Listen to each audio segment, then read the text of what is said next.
ready. You ready to force it? I'm ready to force it, man. That theme song just gets me so amped. I just listen to it over and over and over again. I love it. It's like when people like I've done like a few videos like when we put that like the intro thing. People are like, what is that music? And that and the music to intro the Nightman. Yeah. Jazz. It's very Mortal Kombat is what it says Yeah, to me. Remember, it is very Mortal Kombat. I should say. Yeah. It's the 90s, right? That's everything's Mortal Kombat in the 90s. I know, it's great. I'm here. We got my stack of Prime books here, and ooh, super cool. I have you got the hologram and stuff too. Yep. I brought my Conan. Oh yeah, I recently got that one too. Rune, and I got this recently. Check this out. I showed this in the group. This is an original firearm script. That is awesome. Nice enough to send that to me. So what else you got? You got anything else good? I was going to show off the stuff I got from ULTRACON last year. Oh, okay. Sweet. Find out where my stack is here. While he's digging through the stack, I'm just going to throw this out here and say good morning. Welcome to ULTRACON 2. It's actually the second year that we've done this, but this is the first live stream that we've done. And look, we've got someone saying hello already. Good morning. Anyway, thanks for joining us. You are in the middle of a 3-hour celebration marathon where we're going to talk about Ultraverse. We're going to interview some of the founders and creators, and we are your hosts. We are the two Stevens. Steven from Express. Tell everybody, I'm sure this is your channel anyway, right? So everyone knows you.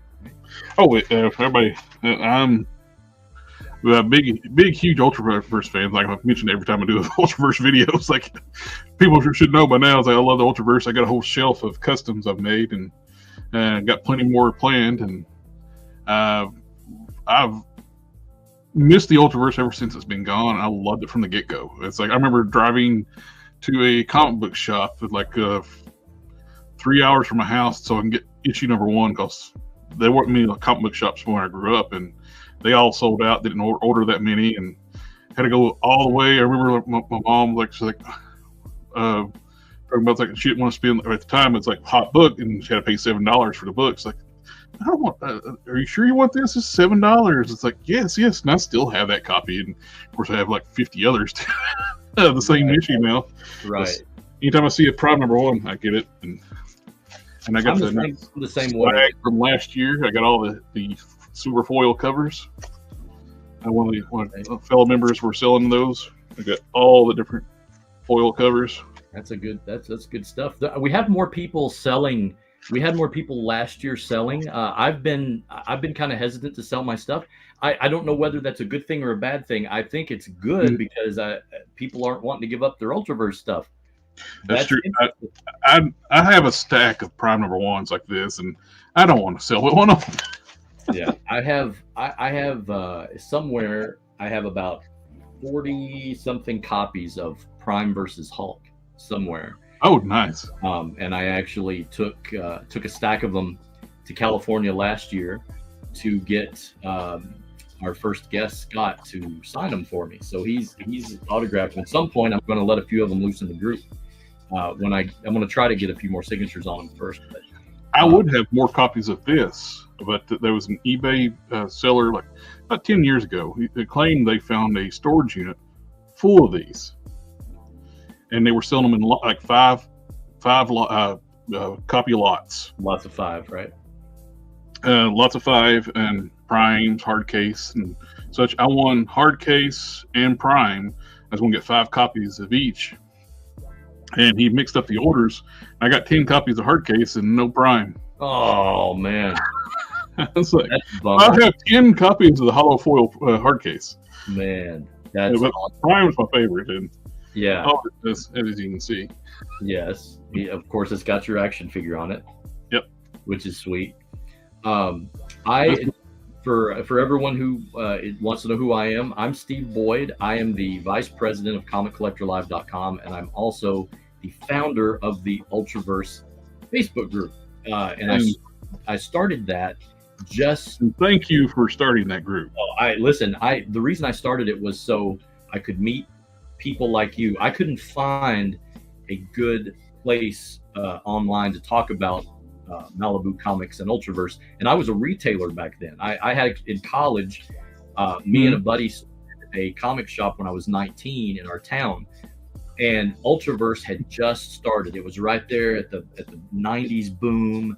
The I mean, we were getting Image Comics, Malibu. We had posters on the wall. We had rune standees. We had a Tower Power, the spinner rack. We had all that stuff. And as a fan, later on, Ultraverse kind of went out. It kind of left the public consciousness for a while after the Marvel acquisition and stuff. Yeah, Marvel kept them going for about a year, then they phased them out. Yeah, they kept publishing. They kept publishing for a while, and we're going to talk about that with some of the guests today. Hopefully, they'll talk about it a little bit. But yeah, it's. I know it's not feasible, but I would love to see Marvel release them to the original creators. Let them have the characters. We're not going to do anything with them. I know it's business sense. It don't make no sense to do, but as a fan, I would love to see the creators get their characters back.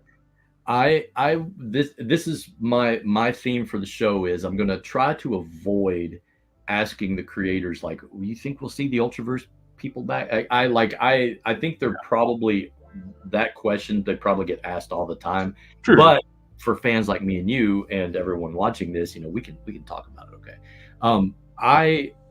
I don't think we've seen the end of it.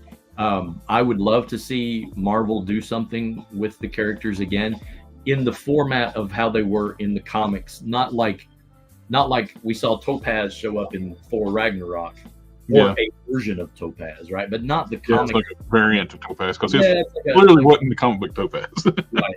But I'm not convinced that we haven't seen the end of it yet. I would also love to see the return of Ultraverse.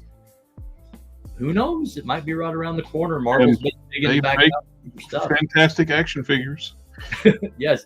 Well, you can call, you guys, everyone call Steven and get him to, not me, call him, this guy, and get him to do the action figures for the new line. For sure. When that happens. You're great. You're talented at that. You're very good at it. And they have the perfect buck for Prime with the Caliban. It's like, it is just such a. I'm working on another Prime for my shelf. I actually got 2 capes going to be for it. It's like the red and blue cape, and for the red cape, so I can do like either if I want to do the cartoon look, where you have the Final Form colors on the cartoon, but with the solid red cape. Mm-hmm. And I put magnets in the traps, so I can actually make the capes removable. But this body is perfect for Prime. It's just the build sculpt. It's like, yeah, he looks great. The final result of that will look amazing. I did not, of course, I can't do that, but I did bring a Prime figure. Oh, sweet. Yeah, that's all American Prime, baby. That's from the alternate universe where he was worked for the government. Yes, America. Prime Captain America comic.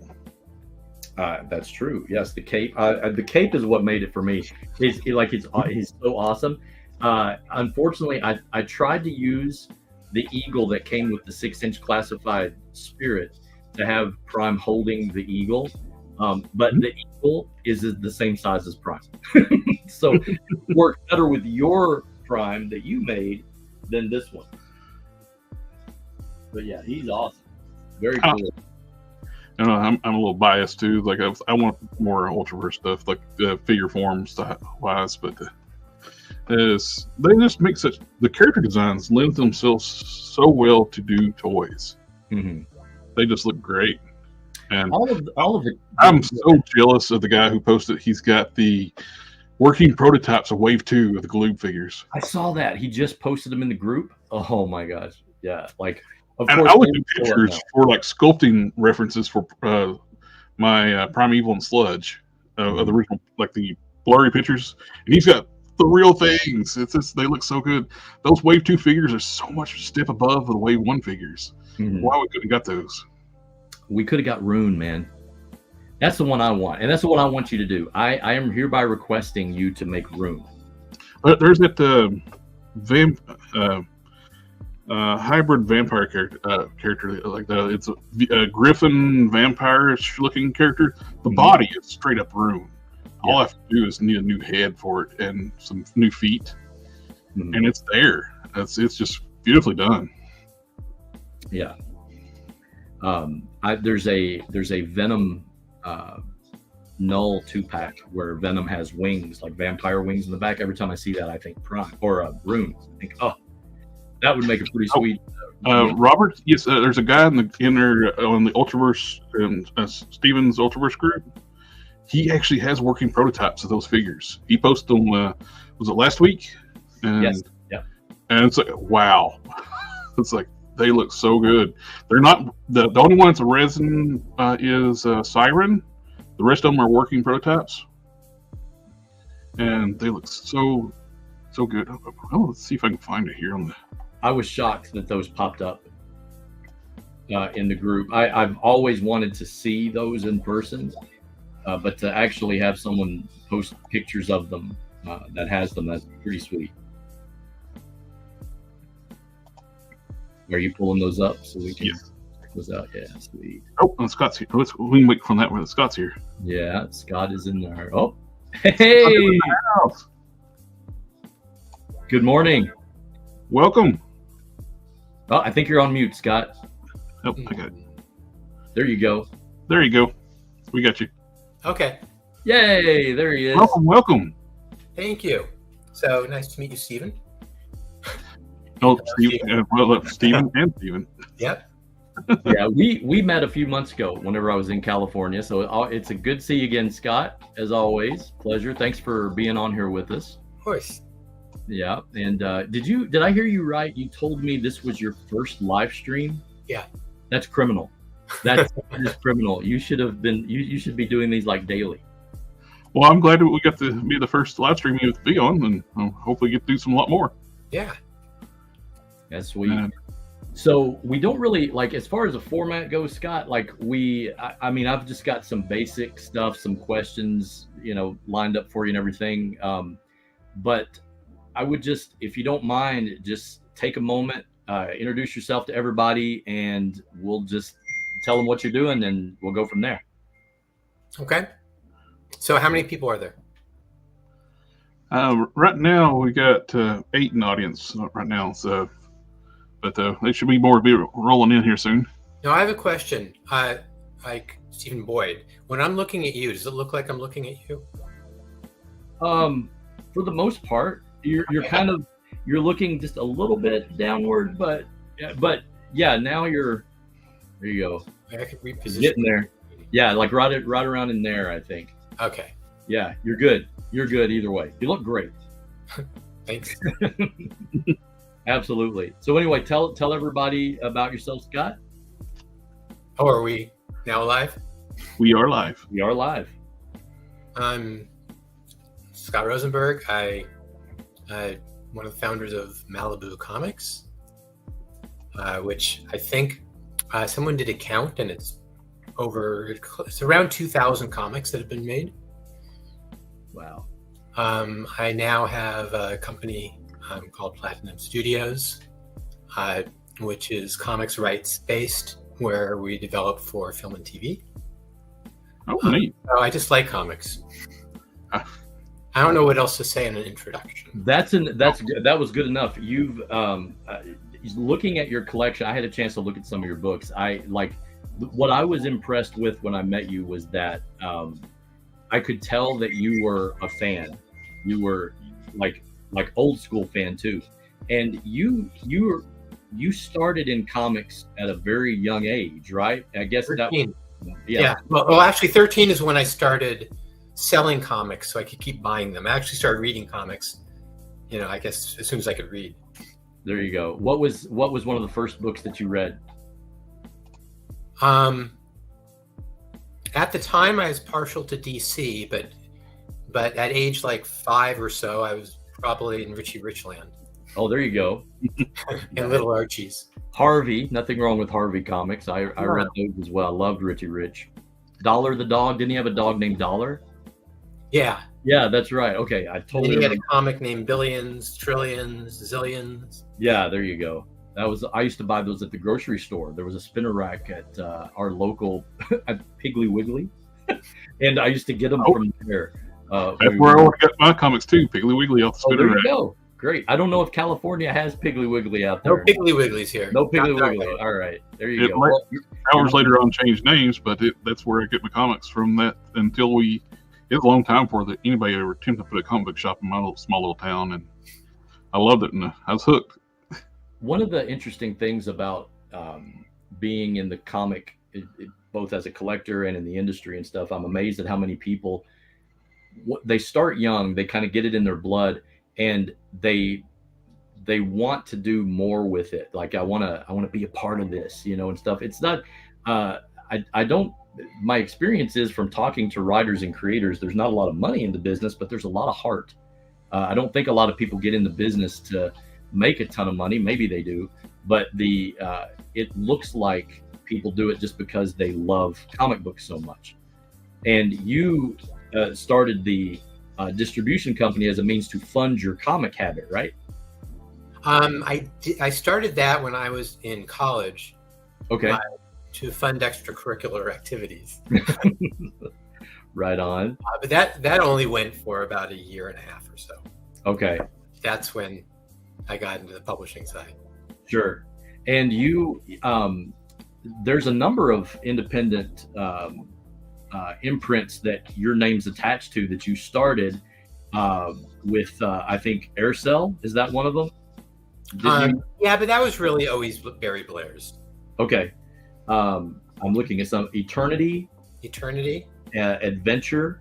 Adventure was originally started by Steve Milo at American Comics.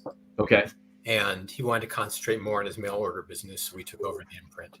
Sure. And then we started putting licensed titles in it. Right on. And your first, whenever you started, I guess Eternity ended up either shutting down, and you consolidated everything into Malibu. Is that right? Nothing was shut down. It was consolidated. Okay. Consolidated. Yeah. Okay. And then your first title with Malibu was X Mutants. Is that right?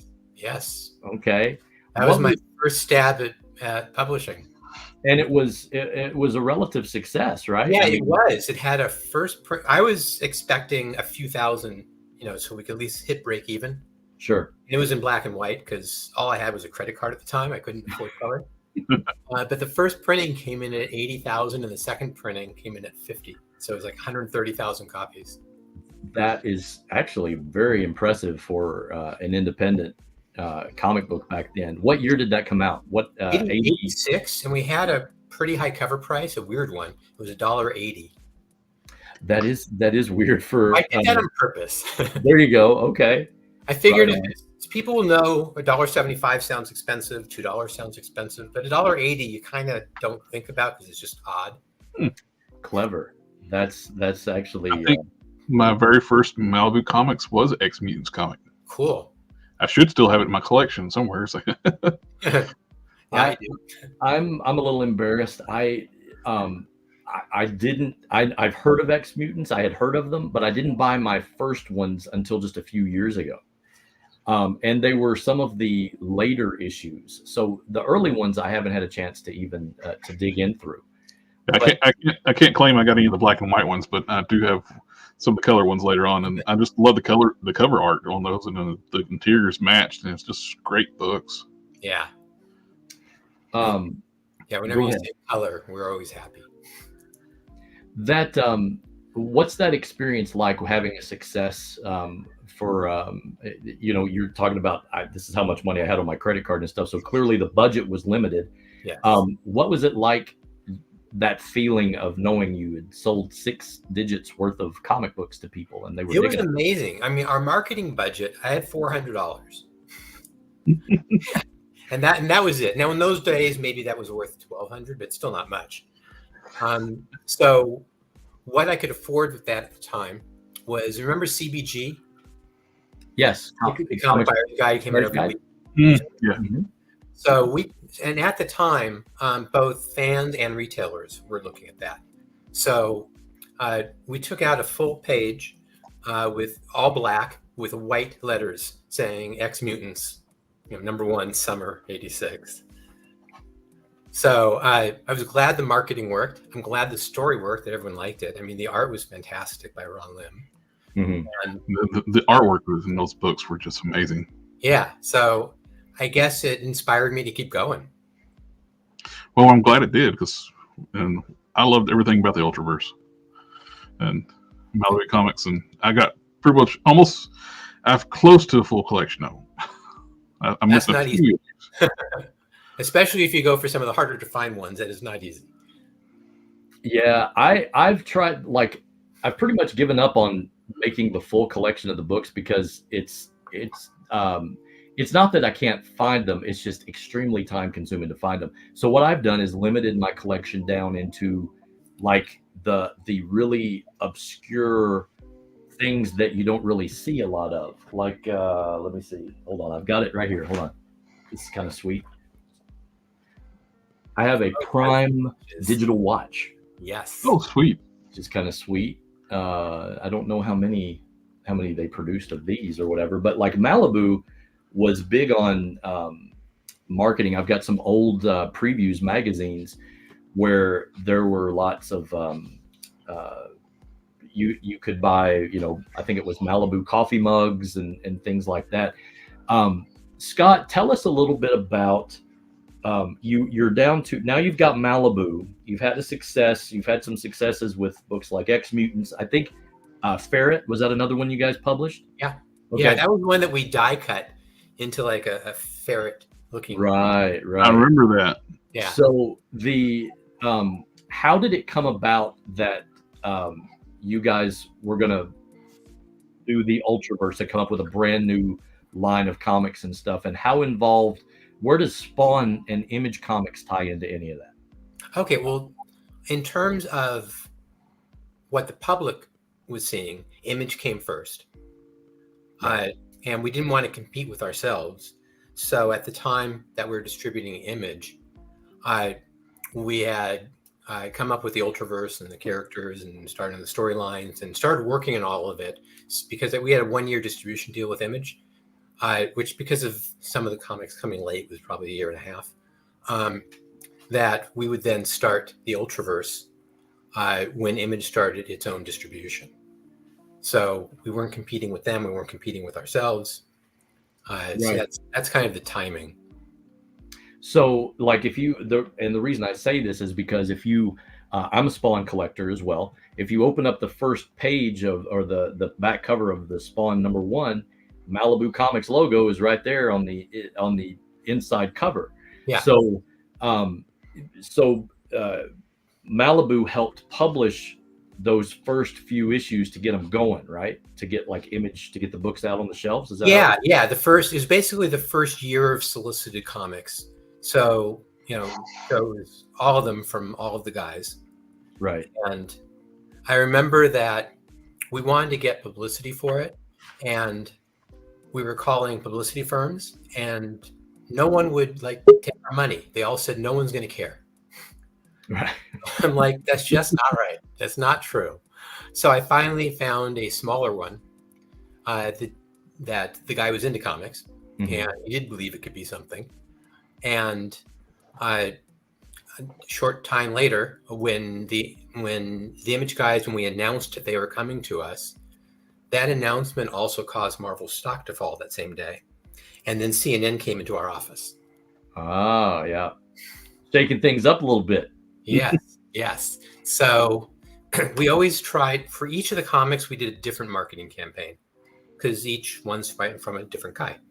And everyone wanted their own thing. So we did that. And we love marketing. I mean, that's just something at Malibu. And you were good at it, too. You guys were really good at it. We enjoyed it. So we did that with the Image titles as they were getting ready to launch their own publishing company, because at first they really weren't set up to do that. So that's why we were doing it. And we were happy they came to us because every publisher wanted to make a deal with them. Right. And they that I would have to say that probably loaded a few bags of cash in your hands as well, which gave us probably helped get some of the Ultraverse going, right? It like did that kind of pump some that kind of prime the pump so to speak? Well, what it did mostly was to give us time.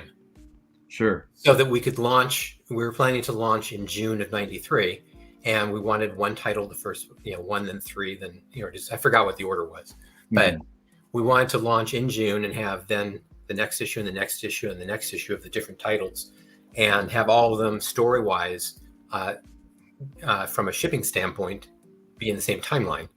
Sure. And it gave us time to really play around with that and to get that down.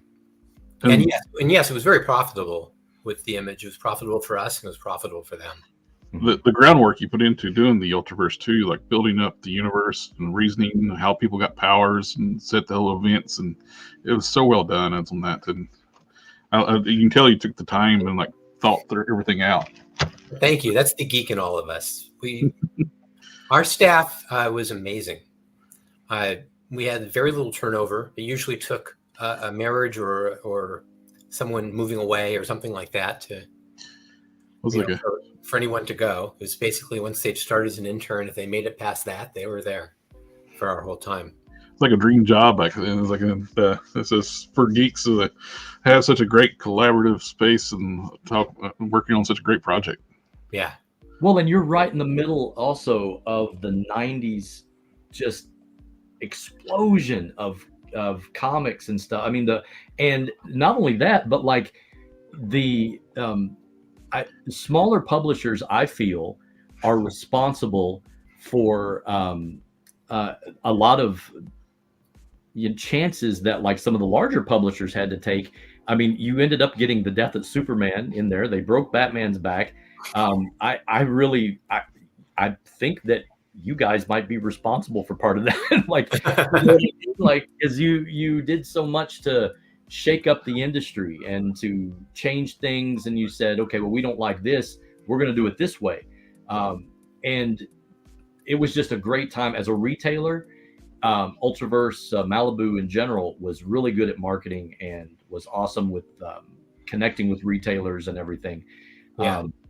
So, and that's another reason why I love Ultraverse so much. It's not just the comics itself, but the story of what you guys did and built in that period of time is pretty awesome. Yeah, and we really did it with the help of retailers. I mean, we were, as you mentioned, we worked very closely with them. Yeah. This is an interesting question. One of the guys on the live stream right now. By the way, thanks everybody for joining us. You're watching the ULTRACON live stream. And one of the questions that came through is, Scott, someone's asking, what was a typical day like for Scott Mitchell Rosenberg during Malibu's heyday? What are you defining as the heyday? Well, I would say, I'd say anything within that first year when you guys were knocking stuff out of the park, like 90. What is that? 94, 93? Okay, so first year of the Ultraverse. Then. Yes. Well, during both Image and Ultraverse, because those are a couple of years kind of line up. There'd be lots of. First of all, there'd be meetings all the time with me, Tom Mason, Dave Olbrich, and Chris Ulm. So we were always all on the same page for everything. And then there was a lot of marketing kind of ideas that Tom and I would go over. And in terms of coming up with different kind of launch campaigns, that would be with Chris Ulm, talking editorial wise. Mm-hmm. And there was also working on different licensing deals. For instance, I don't know if you know how Ultraforce, the animated series, came about. Mm-hmm. But essentially, we wanted an animated show. CBS had made us an offer. I said no. I didn't really know you don't say no to those kind of offers at the time. But, young and dumb, but it worked. Right. What I wanted was to be able to be involved in the marketing of the show. Because I know at CBS, it would just be one of a bunch of shows. And who knows if it makes, how far it even makes it or if it even gets made. So we wanted the show on the air, but we had to pay for it. I knew where I wanted to get it from. There was something called the Bobot Action block at the time that was around the whole country, and they had 2 hours of programming and of all animated. And I wanted to make a deal to buy one of their slots, which I didn't know was unusual. Evidently, we were the first one to buy a slot. But we had to get it funded. So we did a whole campaign targeted at potential licensees and studios knowing what we're doing. And we found a toy company that was willing to go ahead and give us the licensing revenue needed and them and a couple other licensees to buy a time slot and produce the show. And it was kind of chicken or the egg, because most places we talked to wanted the show to come first. We needed the toy line to get a show if we were going to be very involved in it. Right. And I mean, that's how it came about. And there was some fun or weird things, actually not fun, but weird things. Like, we found out that as we were planning to have advertising on the show from the different licensees, which is what the licensees wanted and which is what Bobot wanted, it didn't occur to any of us that at that time you weren't allowed to advertise on an animated show its own product. So I'm thinking, okay, everyone's expecting to. How do we pull this one off? Right. So I approached Bobot and I said, what if the show starts some number of seconds late and ends some number of seconds late, so that we could put in Ultraverse related commercial on both ends of the show, but not technically during the show. It might be when people were turning the dial to it, so to speak, because it was right at the time it was starting. That would be a commercial instead of the show that very second. Right. And he loved that idea. And I don't know if it's because of us or not, but Fox and others a year or two later started doing that. Well, it's a great idea. Like, working in, it's like, hey, technically it wasn't part of the show. Right. We obeyed the laws. Remind me never to play chess with you.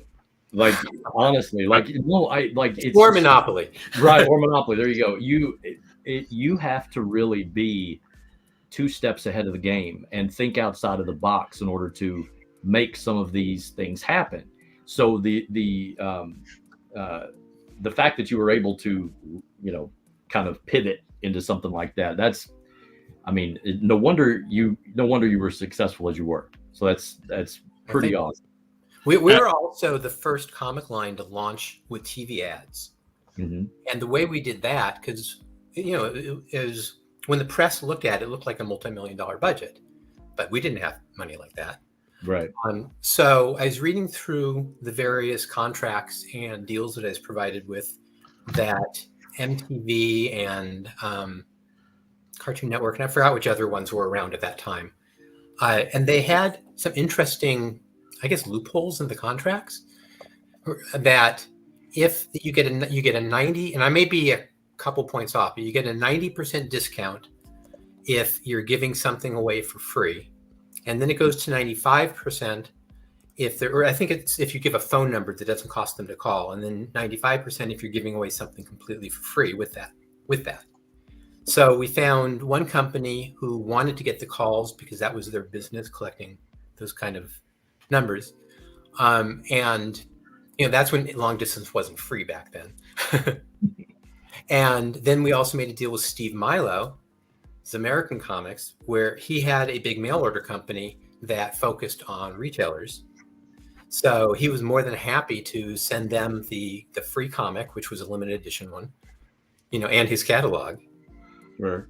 So we were able to do that and literally get a 95% discount. Now, the next obstacle that we had with that is that's for just, I think it's called run of air, where they can play it anytime they want, which would mean 2 or 3 or 4 in the morning when we didn't want it to air. Mm-hmm. So that's when we figured, well, what if we make friends with the guy who's the scheduler? Because they have a lot of ability to put it wherever they want, especially if an ad drops out somewhere. And we became friends with the scheduler. And he knew we were being, friendly for a reason, but no one else was. Right. Everyone yelled at them. So that's how we got them all into, or almost all of them, into prime time and in the right spots, for right time slots for advertising it. And then, of course, we made the commercials ourselves. Which makes perfect sense. If you want to be scheduled, become friends with the scheduler, right? I mean, that's what you got to do. It's just so interesting. There's real quick. I just got a couple questions in the chat. Someone wants to know. There was a comic line. You guys, one of the imprints that was under Malibu was Bravura, and there was a stamp program that came out where you could collect the stamps that was in the thing and mail off for a book. Just so I'm not losing my mind, that book did come out, right? Was it Bravura number 0 or something like that? I think it was, yeah. It was like an ultra limited book or something, it said. I think that book came out. Someone in the chat was asking. I'm looking it up. Okay. Yeah, I'm relatively certain I have that book, but I didn't want to misspeak because there may be a platinum edition. And also, while you're looking that out, somebody's asking, what was the biggest selling comic in the Ultraverse line? Also, I don't remember with certainty, but up there was Prime and Rune. And Rune, we had started, that was with Barry Smith drawing and Chris Ulm creating, right? Or creating together, I guess. And we put a 3-page story in the back of 7 of our books that all came out in the same month of October. And then there was, I forgot what you had to collect or do to get the Rune 0, but then there was a Rune 0 promotion that went on top of that. So we promoted the launch of Rune through all of our titles in order of how the story would go. And did all of the flips make a poster too, like on the back side of books? Or? Yeah. All those to put all that on, lay that all out, so I can get the big picture Rune. Well, and they also ended up releasing, I think, when you mailed off for the Rune 0, because there was certificates inside of each one of them, I believe. And when you mailed off for Rune 0, I think you got this massive poster also of, or maybe it was only given to shops, I'm not sure, but I have one. It's that image of all the covers pushed together, that awesome image of Rune. Right. Yeah. And yes, Bravura 0 came out. Okay, there you go. The answer is yes. Bravura 0 comes out. Now I have to look in my collection when we're done with the live stream and make sure I have that one. So yeah, as someone's saying you should teach a class in grassroots marketing, Scott, I have to say, I think I agree with them. I love grassroots marketing. I've actually been invited to do guest lectures at a bunch of colleges to the marketing classes. I can see why. And it was fun. It's a no-brainer. No-brainer. Go ahead. I was going to say, backtracking like on the Ultraverse cartoon, it's like I recently went back and rewatched it after years, and then it's one of those 90s cartoons that still holds up. I'm glad you're saying that because I feel the same way about it. It's a lot of love. I try to go back and watch like another. I'm not going to say which one, independent comic book that got an animated series, and it did not hold up. But Ultraforce holds up really, really well. I remember that when we would get the episode in from Deke in the overseas house that was actually doing the animating, there were always some changes that we wanted, and that weren't technically in the budget to do, at least for the animators. So we went into the Avid room at Deke. Fortunately, I was friends with the owner, and we literally were in there 24 hours a day for like 1 or 2 days for each episode. That was a guy named Scott Thomas that went in there, and we would make our own fixes. Like when we had a guy with hair was on fire, the fire wasn't coming in right, so we fixed it. And another scene with the helicopter, we had to put that in there. So we did all the things that didn't come out perfect ourselves. Oh, nice. And I completely forgot in the final issues where it was doing like the breakthrough stuff, and Electrocute was wearing her new costume that was going to come out in the unreleased issues of Strangers. And it's like I was watching the episode, it's like, wait a minute, that's not her original costume. That's the one that we never got to see in the comics. So it was really cool. Like that was an Easter egg for me. It's like That's cool. I remember looking at some of the pages of unreleased Strangers books that didn't get when they were going to change your costume, and I saw it in the animated series. It's like, why did they get in it before we could finish up the Stranger story? One of the things that I enjoyed about and I do still watch the Ultraforce cartoon. I'm ashamed to say I have a bootleg of all 13 episodes. I think that you guys ended up making. It's totally 90s, but it's so cool. You guys were pretty true to the comics, pretty faithfully. I mean, you're right. You're dead on right. That's why we said no to CBS. Yeah, that was one of the reasons, because we want it really to be true to what it is. Because sometimes the studios, and they're allowed to, just run off on their own direction on something. Mm-hmm. It doesn't really, tie into the lore the same way. Sure. And that gave you guys lots of creative freedom to say, hey, this is what we want to do. So it appealed to the fans beyond like what people would call a spiritual successor to the comics or a love letter to the comics or whatever. It's actually pretty darn true to the comics themselves. Pretty faithful adaptations. Yeah. The theme song, we were talking about it before we even started the live stream. The theme song still rocks. To this day, the animation is solid. If, I recommend, I think at some point, I think there was a channel called Tubi not too long ago that had the episodes on there. It's a free online streaming service. That's where I rewatched all the episodes on Tubi. Mm-hmm. They're good, really good quality. And I was like watching them all. I was like, this is really good. Then I start watching the other ones. I was like, go back to Ultraforce. We are actually beating Marvel, the Marvel Action Hour, the X-Men portion of it. When in any of the markets that we were head to head, we actually were beating them in the ratings. Wow! Oh, nice. Yeah. So I just saw a message come by saying that it sounds like at Malibu it's not business as usual. Yeah, I mean that's where we all just thought differently. That's why Tom and Dave and Chris and I would get together all the time, breakfast meetings, and try to figure out not what we can do just based on what other people have done, but what aren't they doing? I'll give you an example. At the San Diego Comic-Con, we had a big booth, and we built the whole thing, and it took a long time to build it, of course.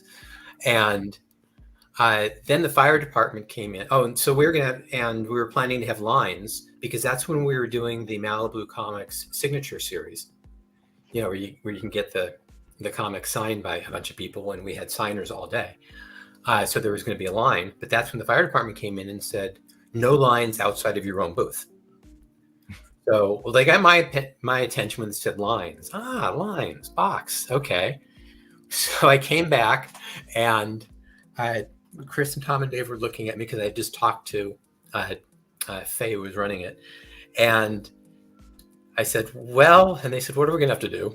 I said, move the entire booth 12 inches so that people could stand up, not forward, but they'd have to stand up against the wall, like that. And we had like rune tattoo, temporary tattoos. So we would make sure the line was always being entertained, because there was a significant line, and everyone was very nice about being within our lines of the booth. Now, moving it wasn't particularly simple, but all of our planning would have been completely screwed without that. So, that's some of the kind of things that we did. Not fun the moment we did it, but I mean, looking back, it's kind of funny. But yeah, we like to not do things normally. I have footage on my channel of one of the conventions that I went to in '93 in Philadelphia, and there's about 30 seconds of the Ultraverse, the Malibu booth there, and it was everyone was definitely entertained. There was a lady there, I remember, at the front putting tattoos on people. Diane. Yeah. She was super nice. I have her on video, so. Yeah, that was That was pretty awesome. That was a great show. It was so busy, and it wasn't it their first show? I think so. Yeah, and it was so busy. That was the same one. I believe that's the one where Peter David and Todd McFarlane had their classic, the matchup, that big, the rivalry debate or whatever over writer versus artist and stuff. I don't know. I think that took place at that particular convention. So that's pretty sweet. I actually have a question I wanted to ask you last time when I came down and saw you, and I totally forgot. So I'm going to squeeze this in. In the 90s, you saw a lot of companies crossing over with each other. You saw Marvel did it with DC, Valiant did it with Image and stuff. The fact that Image had a relationship built up with Malibu, was there ever any plans for a Spawn Nightman crossover or anything like that? No, because for the first year, from a focus standpoint, it really made the most sense marketing-wise that it's image. Sure. So if there's crossovers, it'd be within their own books. Right. Crossovers. But everyone was getting their footing and everything for that first year. It was, it just was flying because it was so busy and so many people wanted them, and we had to figure out the print runs and estimate how many people might want it beyond that and guess it wrong every time, which made them more valuable, which is nice. Sure. But yeah, there was a lot going on. And there's multiple marketing campaigns going on, essentially one on top of the other and crossing over into each other when the books were being released. Gotcha. I have another project you guys worked on, Nightman. I recognize the signature in there. Yeah, that is right. You should. That's yours right there. That's it. And it's personalized to me, but I could technically send it to Steven if I wanted to, since we have the same name. You're right, Eddie Steven. That'll go in my will to you, Steven. I'll leave that to you, man. Oh, I appreciate it. So I don't know which one. I'm kind of a little gray here. One other tidbit that happened. Youngblood was actually the first independent comic ever to hit #1. Very cool. It's like, I know it's like they start doing like Rob's working with Loose Collector Toys right now and doing his Extreme line of figures, which are those. You get the first two ones we're doing Blood Wolf and Cabot. Those look really good. I just wish you still had the rights to Youngblood. I would love to see those in figure form. Well, I actually am involved with the rights for Youngblood. Yeah, Thursday Platinum still has rights. Oh, hey, reach out to. I want to see those figures get made too. Cool. What you don't see probably is Scott has those figures sitting on his shelf, like directly to his right. He's like, maybe I'll sell them. I love Youngblood. It's like the color, the comic designs, the character designs were so good. Bad Rock, Die Hard, Shaft, all those, Chapel. That is so cool. I didn't realize that you had a part of the rights on the Youngblood. That is awesome. Yeah. Well, this might be a good way to kind of flow into Platinum Studios a little bit and talk about that. Tell us about Platinum Studios. Well, it's focused on comic book IP only. So it fills all of at least my geek needs, or a bunch getting into it. We're developing movies and TV. I took a few years off, so I'm coming back into it right now to work on like a Cowboys and Aliens sequel to the graphic novel, which we should start scripting. We're going through writers right now in a few months. So looking forward to that and hope that we find the financing that we want for it. And there's a bunch of different books that we're working on, some for series. Like we had one called Gunplay that won we had this thing called the Comic Book Challenge each year for a few years. And it's where everyone could vote on seeing the pitches from the creators and which one they wanted. Well, one of the years, most of the votes went to a comic called Gunplay, which is set in the 1870s and is about a possessed gun who, when it's in the hands of someone, that person, until they can get rid of it, which is not an easy thing to do, makes them also immortal like the gun, and they have to kill a person a day. And the lead teams up with this kid that he finds that can read people's most inner, soul-worthy thoughts, usually bad ones, so that he can concentrate on trying to kill those who are bad as opposed to someone who's innocent. But he doesn't always read things in context, so that the kid can be wrong at times. But anyway, I mean, it's interesting to realize that came in, which has nothing to do with superheroes at all, as the top vote getter that year. So right now we're developing that for a series, and we have another group who wants to develop it for a movie if the series doesn't work. So one way or the other. And we picked up a graphic novel that came out a long time ago called Killing Demons. Not from us, it was from another publisher, and actually the creator. And we're developing that right now to go out and pitch his TV. We lost a year to the strike, as we did on a whole lot of things. Sure. That set a lot of things back. Oh, yeah. And then it gets even worse because some people had other things scheduled. So you're not necessarily starting day after strike. There might be some other thing that they had, that they're already involved with that has to do. Oh, yeah. So, that caused a little stir. But that's a lot of what our focus is. And, I want something else to be like Men in Black was with Malibu, which, by the way, to get that one made, when someone was asking what I was doing in like my day-to-day activities, Men in Black is a good example of that. I had pitched that to every studio 2 to 3 times each, and they passed 2 to 3 times each until we finally got the right package together where one of them said yes and was willing to do the merchandising deal that I wanted, because we were too young at the time. This was it was late 80s.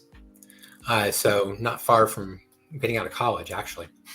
So I didn't know to ask for producer credit at the time. My bad. But I was like, these guys keep passing. And I went to an agent and he said, hey, they're willing to hear your same pitch again and then again.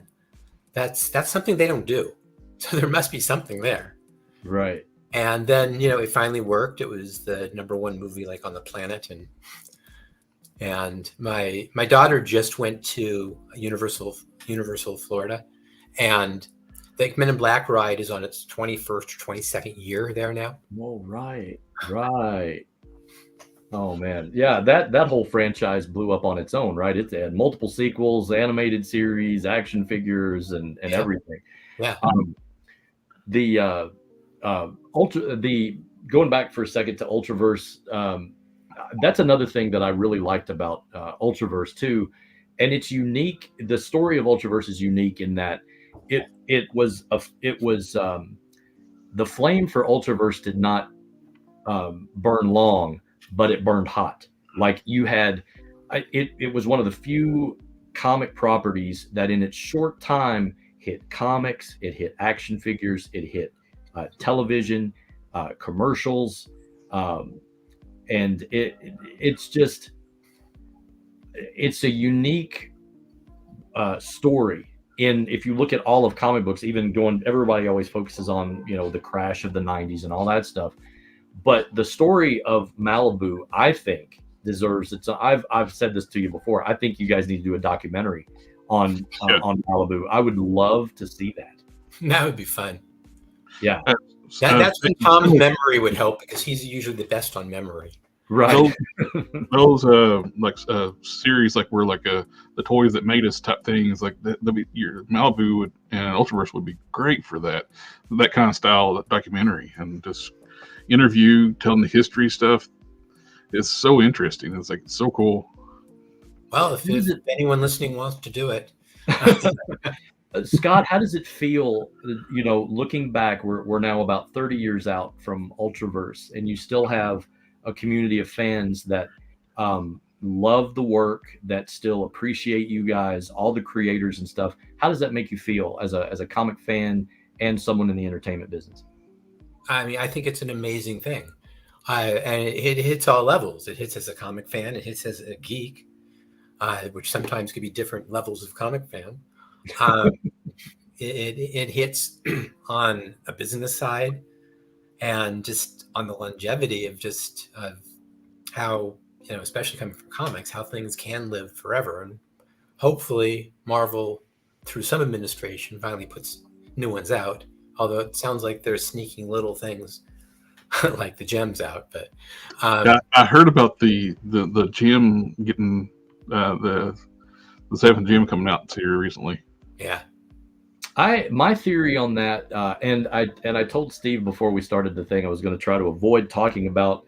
I'm not going to ask anyone when do we think when we're going to start seeing the characters again. I don't know if you guys know. You guys don't necessarily know that. That's more in Marvel's hands. But right.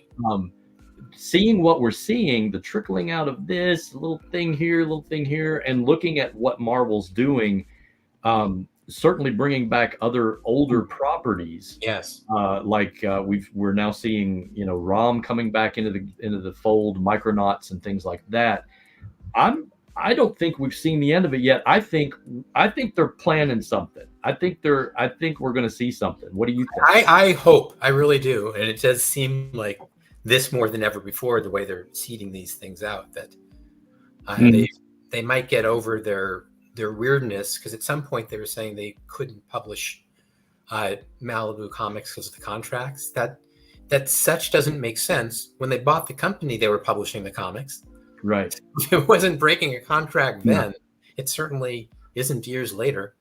That never made sense to me. And it's that myth is pushed so hard too, like in different communities. It's like the content licensing rights is why they don't do anything. It's like, it's standard license rights with any creator things. It's not. Yeah, there's percentages that are shared with participants. Big deal. There are a lot of the time. I guess most of what Marvel has, maybe they don't share with creators, but they do have creator participation agreements on new stuff that gets created. Mm-hmm. I don't know if it turns into money or not, but they do have that, and they're just participants in things. They're called, creators, and so there's no real reason that I could see. And it's just, I just don't get it. It's like, people, the fandom's out there. They want it. Yeah. But here's the thing. If we do get another, if we do get a prototype number 1, if we do get a rune number 1 and stuff, they better have hologram covers. They have to have either something, a die cut, a hologram, some kind of callback to those holograms are how we ended up getting those really great spinner racks that we developed. They're the ones that the comics don't get hurt on, which is kind of original. We loaded them up with holograms, and they were being sold direct to retailers. And basically, we couldn't afford to put an expensive spinner rack in every store on our own. So what we did is we made these hologram covers, and they were only available for retailers who bought the display, and they knew that they could pay for the display in a second by selling the hologram covers. So it really worked all the way around. I'm looking at 3 of them in my home office right now. Breaks my heart. I wish I knew. We had a Tower of Power in our store. I wish I knew where the thing was. I don't know what happened to it. I think my buddy who co-owned the store took it. But that thing was amazing. It was one of the centerpieces of the store for sure. Hey, Dave. Oh, hey, it's Dave Olbrich. How we doing? Hi, Scott. Can you hear me? I can, loud and clear. I can always hear your voice. yeah. Even when I'm just sitting at my house. Hey, look, it's Scott Rosenberg. Hello. We were just talking about you guys. I know. I had to get on to defend myself. Hey, listen, we are, just for anyone tuning in, we are in the Ultraverse, the ULTRACON live stream. It's the second year we've done it on the Ultraverse Facebook page. You guys need to check us out if you're not a member. It's fun. it is a safe space to talk about Malibu and Ultraverse, and we can enjoy it, and we don't have to worry about judgment. We can just show off our die cuts and hologram covers and talk about the good old days. Now, So this has never yeah. this has never been true when I'm on the air. Oh man, this is awesome. What's it like? Do you guys when having each other, even in a virtual room, like are you feeling the synergy here when you guys were in the offices together? Or is it recalling any memories of conversations and stuff in the office? The thing about being in the office is that there's a certain chemistry that we had where we were all sort of in close quarters together. So all the desks were really close together, and somebody could yell out what was either a smart or a dumb idea, and you could get instant feedback on it. And somebody could take the dumb idea and say, well, that's stupid. Why don't we do this? And then another person could say, well, no, that's stupid. Why don't we do this? And so it would just sort of build. There was never like an official meeting where somebody would pitch an idea. You would just throw it out to the room. And so I think more businesses need that. Hey, that's a stupid idea. Let's do this thing. Right. Well, the other great thing is, I mean, and I think Scott and Dave can attest to this. We had a lot of stupid ideas, but you don't. The trick is you don't call somebody out for their stupid idea and make it personal. You just say, well, that may or may not work. Why don't we do this? So you just take the dumb idea and build it out into something better. And so without any recrimination. So there's no consequence of having a bad idea. There's just because you don't want to create that area of fear where you're afraid to throw out a bad idea. And yeah, but so sometimes a bad idea is just a really good germ of a good idea. You just got to edit it, mold it, and revise it. And our team was really great at that. I mean, really great. And there was a thing where and I realize I'm monopolizing my time now. Is that there's this thing where when we were with the founders creating the Ultraverse around the Scottsdale table, and some creator would throw out an idea, and that idea would sort of get ridiculed or laughed at or whatever, and we'd move on to another idea, and then after lunch we'd come back and say, that idea that Hudnall pitched, that doesn't sound so stupid now. What if we did, X, Y, or Z? So you never know where the bad idea or the weird idea or the crazy idea is going to yield fruit. So it was kind of like making somebody would put a pot on a stove, throw some stuff in it, and then it may end up being a soup, but then somebody says, we should add something in here, right? So very collaborative in that regard then. Yes. And because the other thing is that, and again, I'll let somebody else speak in a minute. Is that go ahead, Tom, you're good. now I was busy making my jokes and I forgot what I was going to say. But now you're just bragging about your memory. You can't forget. I'm old now. But the thing is there's a great sort of chemistry that comes from all being in the same room together. And it's not like, I don't think maybe you could put us all in a room like today and come up with something by 5 o'clock, but it doesn't work that way. It's basically the chemistry builds over a period of time, and you develop a sort of narrative shorthand or conversational shorthand where it's just, yep, nope, yep, nope. And, because there'd be many times where Scott would just throw out, hey, I was just on the phone with this person. Do we want the rights for X? And we'd just sort of stop and go, no, we don't want the rights to X. And then like 5 minutes later, somebody would say, well, maybe we do want the rights to X. How much is it? Well, they only want $500 for a year's lease, for a year's contract or whatever. And then we would try to figure out, well, who would write it? Who would draw it? And so then it would be, it would just sort of take on this weird shape, like a sculptor, where you start out with a big block of clay and nobody likes it. And then you just start chipping away at it until suddenly it's a statue. Yep. This is amazing. That's why when somebody says, people come up to me a lot and they say, whose idea was that? And it's like, well, it kind of Scott said this, and then Dave said this, and then Chris said this, and then Dave ran some numbers, and then Scott made some phone calls, and then, I said, what if we do this? And so whose idea is that? Right. That's a stunningly accurate representation of what went on. for sure. And so and we would all sort of take. You can also you couldn't take soul credit or you couldn't take soul blame, because it's like, well, that's a stupid idea. It's like, well, we all kind of made it, and that's a great idea. Well, we all kind of came up with it, and so that's there. I'm done now. No, that's awesome. Everyone, we have Dave Olbrich and Tom Mason joining us now. I have to get off in about 5 minutes. No worries. Scott, do you have anything else you wanna say before you have to hop off here? No, Dave and Tom can say it all. I would just like to say it's great to see Scott again. It is really good to see you, Scott. Yeah. For sure. Thank you so much, Scott, for coming on too. We are. Hey, Scott, you going to be at WonderCon? Yeah. All right. Well, hopefully I'll run into you there. Yeah. All right. That would be good. That's awesome. That's awesome. Wait, I'm going to be there too. Hey, yeah, that's cool. You are. We're really appreciative you took some time out to hang out with us, and you're very welcome. Tell us all that stuff. Listen, Tom. No, you've got to stick around, dude. You're going to be around here talking. I thought I was just going to come on and wrap this up. Oh no, we got to stay here till Kurtis gets here. I got some notes here. We got to go over and stuff. Is there math? You guys, Steven and Tom, Dave, nice seeing you again. Yep.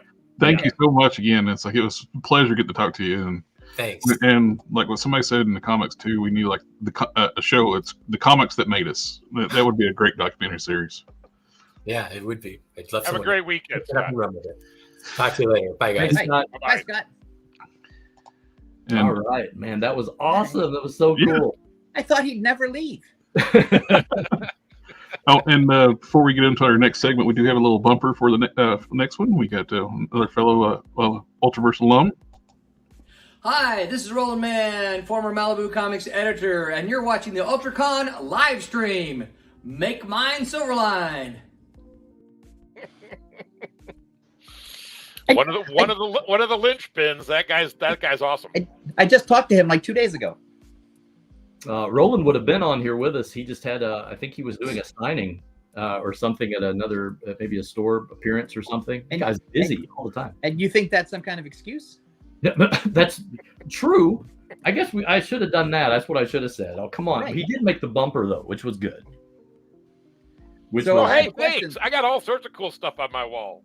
That's I have a question though. Yes. Who is Mr. NCIS? I don't believe we've met. Oh, my name's Jarrod Raffin, and I have a toy channel, comic book channel and stuff, and I just cool, big Ultraverse fan, like been from day one, and I reached out when Steven was talking about doing this, and I was like, hey, if you want to, we can host it on my channel, and would love to do like a live panel of this, and that's awesome. And I completely cool. He's the brainchild of it, for sure. I do all the really cool custom Ultraverse stuff that shows up on the channel. Oh, that's so great. Yep. There's all my Ultraverse customs I got done right there. Jarrod, it's great to meet you. Dave, you need to look at his shirt. You need to see. I know. I know. Isn't that amazing? It's terrific. Yeah, it's a shirt that can be ordered on TeePublic, everyone. Really? There we go. Yes. So and I got. I believe Kurtis is going to be 100% on time. So if you have questions, you might want to get them. You might want to roll them in. Might want to squeeze them in now. Okay. Right. I didn't really have a ton of stuff, a format planned out on this. It's just kind of throwing some stuff out here. And Dave and Tom, you guys were right there at the beginning of Malibu. Dave, you had some experience in comic books before coming on to Malibu, correct? You worked with there was a magazine called Amazing Heroes, right? Yeah, well, that's something Tom and I did together. Oh, you guys both did that. Okay. That's how we met. Yeah. We met working at Fantagraphics. The only comic experience I had before Tom was I ran a comic book store. I was the manager of a comic book store in La Crosse, Wisconsin. Gotcha. Okay. I had no comic book experience before I started at Fantagraphics. I had an art and design experience in publishing, but it was not comics. It was newspapers. But I came on board as an art director at Fantagraphics, and then Dave came on board as the publisher of Amazing Heroes. And what Tom won't tell you is he's an astonishingly great cartoonist. Yeah, that's right. I drew this bookcase behind you. That's where you guys met then. You guys met at Fantagraphics? Yes. Yeah, very, very cool. And so you were both there during the time that Scott was talking about when Malibu first started with X Mutants and all those two as well, right? Do you want to do the Reader's Digest version of the origin of Malibu, Tom? I want whatever you guys are going to toss out, because I don't want to talk about it at all. I told Steven, I said when we started this, Scott will probably we'll have questions for him. We just need to wind Dave and Tom up and put them in a direction and go. Yeah, so you guys are in charge. So you want to do it, Tom? You want me to? Well, here's the why don't I start this one, and then you go in and you plug the holes or correct me when I'm wrong. Works for me. Scott Rosenberg had a distribution company called Sunrise, and he financed two comic book companies. A comic book company called Eternity Comics, based in Brooklyn, New York, and one called Amazing Comics in West Virginia. And then, because of the way the market was working at the time, and because of the black and white boom in comics that was going on at the time, it was easier to sell a new #1 title at higher numbers from a new company than it was from an existing company. So then Scott had a company called Imperial Comics that he launched out of the Eternity Comics offices with the same people. And then Amazing Comics had Wonder Comics, which he launched out of the same company with the same people. And then Dave and I were still at Fantagraphics at that time, but Dave had left and gone to work for Scott at Sunrise. And we weren't involved in any of those other companies at all. And Dave came up with the idea. Well, you tell this part better about how you came up with the idea for Malibu Comics. Yeah, so in those days, comics came out on Fridays. So after putting all the boxes into all the retailers' cars and trucks, we'd all have pizza afterwards. It would get to be a really long day. And Scott turned to me and did pizza and said, "What do you think you want to be doing in 5 years?" And I said, "Well, I see what everybody else is doing. I think I'd like to get back into publishing. I think things can be done better." And a week later, he called me into his office. He goes, "All right, if you'll run it, I'll pay for it." Right, and so that became... Come up with a name, and we'll get you an office, and away we go. And that became Malibu Comics. And then Dave called me up because I was still at Fantagraphics, and he said, "Hey, listen, how quickly can you get fired?" Yeah, that's actually pretty accurate. Yeah. Yeah, and so and I said, "Well, it depends on how fast you're going to start up." And so as luck would have it, I got myself fired, and so then Dave and I worked out of the original Malibu offices, and took about 5 months or 6 months of development work to try to figure out what we were going to publish and what we were going to do. And then Scott, the big black and white bust happened, and all the books started to crater before we'd even published anything. And everybody thought we were nuts.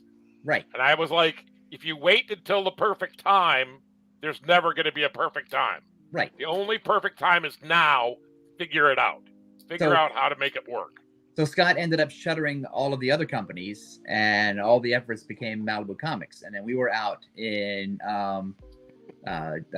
Newbury Park, where Dave lived, and that became our first office. And then we just sort of, magically we grew against sort of all odds in a down market.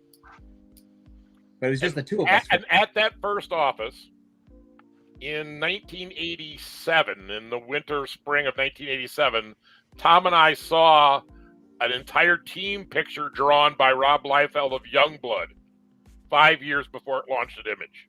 Yeah. So that began Dave's relationship with Rob Liefeld. And so that, even though we didn't publish Liefeld at the time, Dave and Liefeld became buddies. Oh, Shane Brayla has a question. Who came up with the name Malibu? Well, Dave, who would that be, I wonder? It was me. Who designed the original? Go ahead. Who designed the original logo? That was me. I was driving back and forth to Sunrise, which was an hour commute one way in good traffic, and I was sweating out what we were going to call the company. And so there's a bunch of criteria I had, which kind of seems silly now, but I wanted to make sure it wasn't Ultra Comics or Hot Comics or Innovation Comics. I didn't want to make promises about what the content was going to be as part of the name, because that just invites people to go, oh yeah, you think you're Hot Comics, you know? And it's like, no. I want a name, and then I wanted a name that kind of fixed us on the West Coast as opposed to the big publishers on the East Coast. And having it called Malibu would put us in the catalog right before Marvel. And it had the right number of letters, and it had good letters, and so everything came together. And it came to me when I drove by the Malibu Canyon exit on the 101. And my pitch for Redondo Beach was was thrown out. I started to say, thank goodness it could have been a totally different alternate world out there somewhere where there's a Sherman Oaks company. That's right. Right. So no, that's pretty awesome. I would have loved to have been a customer in your comic shop, Dave. Like, you would have sold me everything. Like, you guys have the you guys are very awesome. I would have bought everything you said. Dave's voice is so commanding. You know, Dave has a late night radio voice. He does. I have a face for radio, for sure. I wasn't going to say that out loud because, there are people watching, but, yeah. Yeah. No, it's very awesome. So you came up with the logo, the all of that stuff. Tom had mentioned the most important thing I ever did, though, was hiring Tom. No, by far. Well, all right, sure, fine. Tom's like, sure, let him do it. It's all good. Because I had just gotten fired, so I needed a job. So. How quickly can you get fired needs to be on a T-shirt. Well, when it was just me and Tom would come out to the offices and we'd watch the during lunchtime. We'd make stuff in the microwave and we'd watch David Letterman on tape from the night before. Yeah, that was our lunch hour. Because the thing about developing comics is, and this is pre-internet, because you're just sort of waiting for FedEx to show up. Yep. And so there's a lot of stuff where you don't know what you're going to do that day until the delivery guy shows. And we had a Shane, we have a podcast.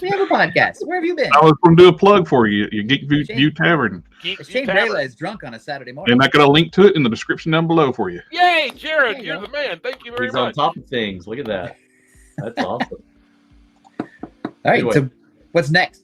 Bring it on. Okay, you had mentioned now. earlier. We tell us about the meeting. Did you guys had like when Ultraverse was getting going? You guys had a meeting in, was it Arizona or Scottsdale, Arizona? Yep. Okay. Scottsdale. Okay. Where you guys flushed out the ideas for Ultraverse. Is that right? Actually brought the ideas because there were no ideas there to flesh out yet. And so we had told one of the keys after we found the guys who became the original founders, we said, don't bring us the old idea. Don't bring us the thing that got rejected at DC. Don't bring us the thing that got rejected at Marvel. Don't bring us the thing that Eclipse doesn't want to do. Don't bring us your creator-owned thing that you want to bring back. Come and, keep your mind open. You could bring stuff if you want to, but really we're going to be creating in the room. We have an idea for the concept of the world itself, and you need to pitch us stuff for what you want to do and how you want to do it. And so that became... So everybody was sort of there empty. Yeah, at the company level, we walked in with a blank slate. Yeah, and we had ideas and we had things. The idea was to contribute our ideas, put them all on a board, cross off the bad ones, mix them up, put them in a big mixing bowl, whatever. But the idea was to come out with something that was going to work and go in with an open mind. Yeah, and the only real promise that we made was that we want everybody to come. We want all the 6 or 7 original founders. We want them to all come out of the weekend, each with their own book. Right. And so if you have something if you develop something on your own, that's great. If you throw something out to the room and it becomes, the group is helping you, if that helps you get a book, that's great. If you come up empty, in the case of say, Gerber, then we will turn you upside down and shake you until things fall out. And so that's what we did. So those are really the only sort of promises and specifications that we had going in. So I'm not going to say where I was able to get my hands on one, but I did happen to flip through a Bible, the Ultraverse Bible. You rascal! How did I you know, get right? And not all of those ideas came out at that meeting. Correct. It was just that built up over time. That's correct. I was shocked at the level of detail in that thing. Just the world building inside that. The framework was, I mean, I don't know if it's like that for every comic publisher, but oh my gosh, you guys. Here's the thing, is that I don't know how many people here are fans of the Beatles or remember the Beatles, but there was a point at which when the Beatles broke up and George Harrison and Ringo Starr had all of their songs sort of rejected over the years, and suddenly they had like a backlog of 30 or 40 ideas and came out with like, you know, a dozen albums in like 10 years of stuff because they'd had all this stuff. And so you shake Engelhardt a little bit and you shake some of these creators a little bit, and they've all had stuff that they wanted to do and things they want and ways they wanted to express it and all that other stuff. And so it was really just a huge outpouring, a huge relief to sort of get some of this stuff out of their heads and into a room where they could work on it. And so they didn't necessarily bring ideas to it, but they had brought a bunch of stuff in their heads that they had always wanted to do. And Gerber especially. Gerber was, you know, I hate it when people do this, or I always wanted to do that. And and so he was a he was a negative influence in many ways because he wanted things to be different. He was a good editor. He would take a mediocre idea and turn it into a good idea. Right. And the other great thing is that some of those guys have been in comics for so long that they would say, no, Marvel did that in 1967, or DC did that in an issue of Brave and the Bold. And so you could immediately discard some ideas quickly without a lot of discussion because you had sort of historical memory in the room that could tell you, stay away. One of the things when I came out to WonderCon last year and got to hang out with you guys and meet you in person, there was something I wasn't aware of, and I thought I knew a lot about Ultraverse, but I find I'm still learning new stuff about Malibu and stuff every day. There was the mention of, and I apologize, I don't recall who it was, but was there a movie, a popular movie director or something involved with the creation or the? Oh, yeah, Wes Craven. Wes Craven, that's who it was. Yeah, the guy that directed Scream, right? Yeah, that's right. Yeah, so it was Wes Craven. Nightmare on Elm Street, right? Scream and Nightmare on Elm Street was Craven. Yeah. But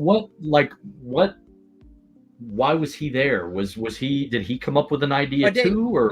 Dave and I used to party with him at Studio 54 back in the day, and so. Sometimes I feel dumb for asking questions, but really, I'm curious about that.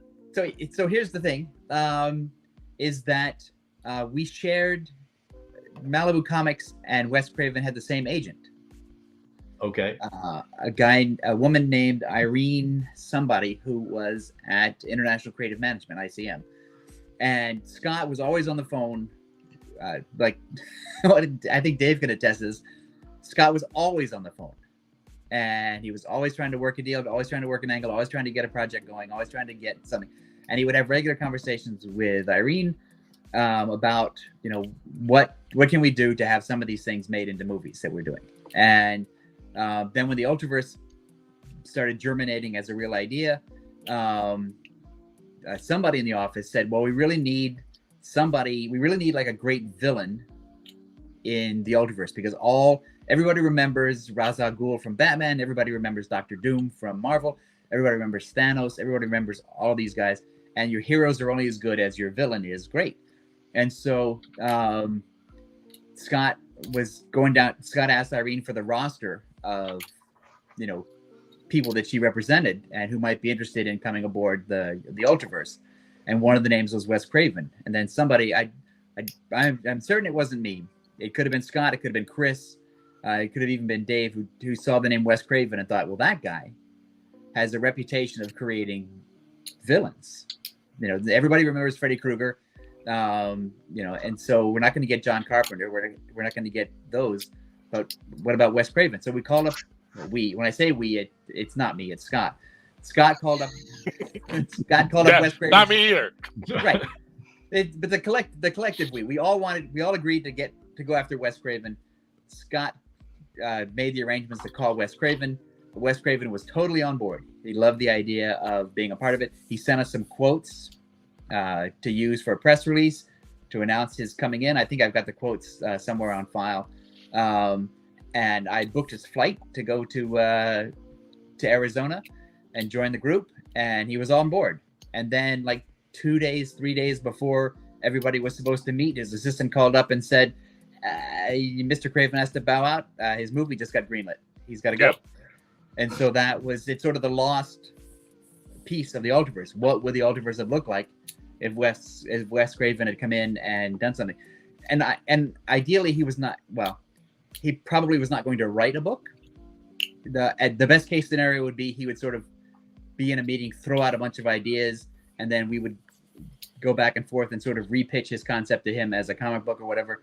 But I think it would have been awesome for any involvement from him. Yeah, and speaking as a publicity hound, having him contribute made any legit mentions in Entertainment Weekly and People Magazine more legit. Right. Sure. Yeah, because he had his own publicity team, and his name and he still had a strong name, and so that would have gotten a lot more publicity than we were already bargaining for. So his PR value and his creative value were fairly equal, and both had a high level. Yeah, because ultimately a publisher's job is just to sell as many copies profitably as you can. Because you got to keep the doors open, and ultimately you're representing the creators, and you want to send them the biggest check that you can. And you may not have realized this from looking at the work we do, but we love PR, and we love. There's nothing better than getting the word out, and so I think that's something that we live for. And if you can find somebody who can help you get the word out and can also deliver on the creative, best of both worlds. Yeah, you can't hide I've said this a million times, but you can't hide your light under a bushel basket, right? You try, though. I do. Yeah, it's funny if you think I would live by my own words, right? Know your numbers? Oh, no. Not for me personally, but at a business level, sure. Should I hide my stuff under a candle? No, not publicly, but personally, I guess I'm going to do that. Yeah, you're the dumbest smart guy I know. Yeah, for sure. There was a couple questions in the chat. I'm going to throw those out to you. I don't know if there's an answer for them, but I'll throw them out anyway. Someone wants to know how many Ultraverse Bibles exist. Go tell it, because we just ran them off the copier. And I think you can probably find one on the internet if you look hard enough. So how many? And if you can't, we should all get together and figure out a website to put it on, so everybody has access to it. I think that's a great idea. So here's the thing: when he says how many of them exist, does he mean the physical copies of it, or how many versions were done over the years? That's true. Because the original Ultraverse Bible started at Scottsdale, Arizona, and it's about 40 pages. And it's basically sort of a disorganized mess of everybody's ideas and everybody's stuff. And then it evolved as a sort of organic document, so that by the time I left, the Bible was well over 400 pages. Right. Wow. And the trick with the Bible is what's the date on it? Right. Yeah. And so we would have, it got to a point where we had half a guy in the office, Steve Lowry, and it was his job to update the Bible all the time. So new pages would come in, and he'd put the character designs in, he'd put pages in, he'd put new text about the characters in, and it was his job, in addition to all of his other jobs, to sort of keep that up, because it's a busy job just to sort of manage the document. That guy worked so hard, Tommy. And then because there are no PDFs back in the day, if you've got a new creator on, like if Barry Windsor Smith shows up or somebody else shows up, whatever, you got to send them the Bible. So you have to make a 400-page copy thing, put it in a notebook, ship it out in FedEx, and say, well, here you go. Now familiarize yourself with what everybody else has been doing for the last 2 years. So it was very much a living document. It was very absolutely. much sure. Yeah. It was the equivalent of a Word document that everyone could edit. Yep. Right. And if you had an old version of the Bible, chances are you were out of touch, because those characters had evolved and changed over time.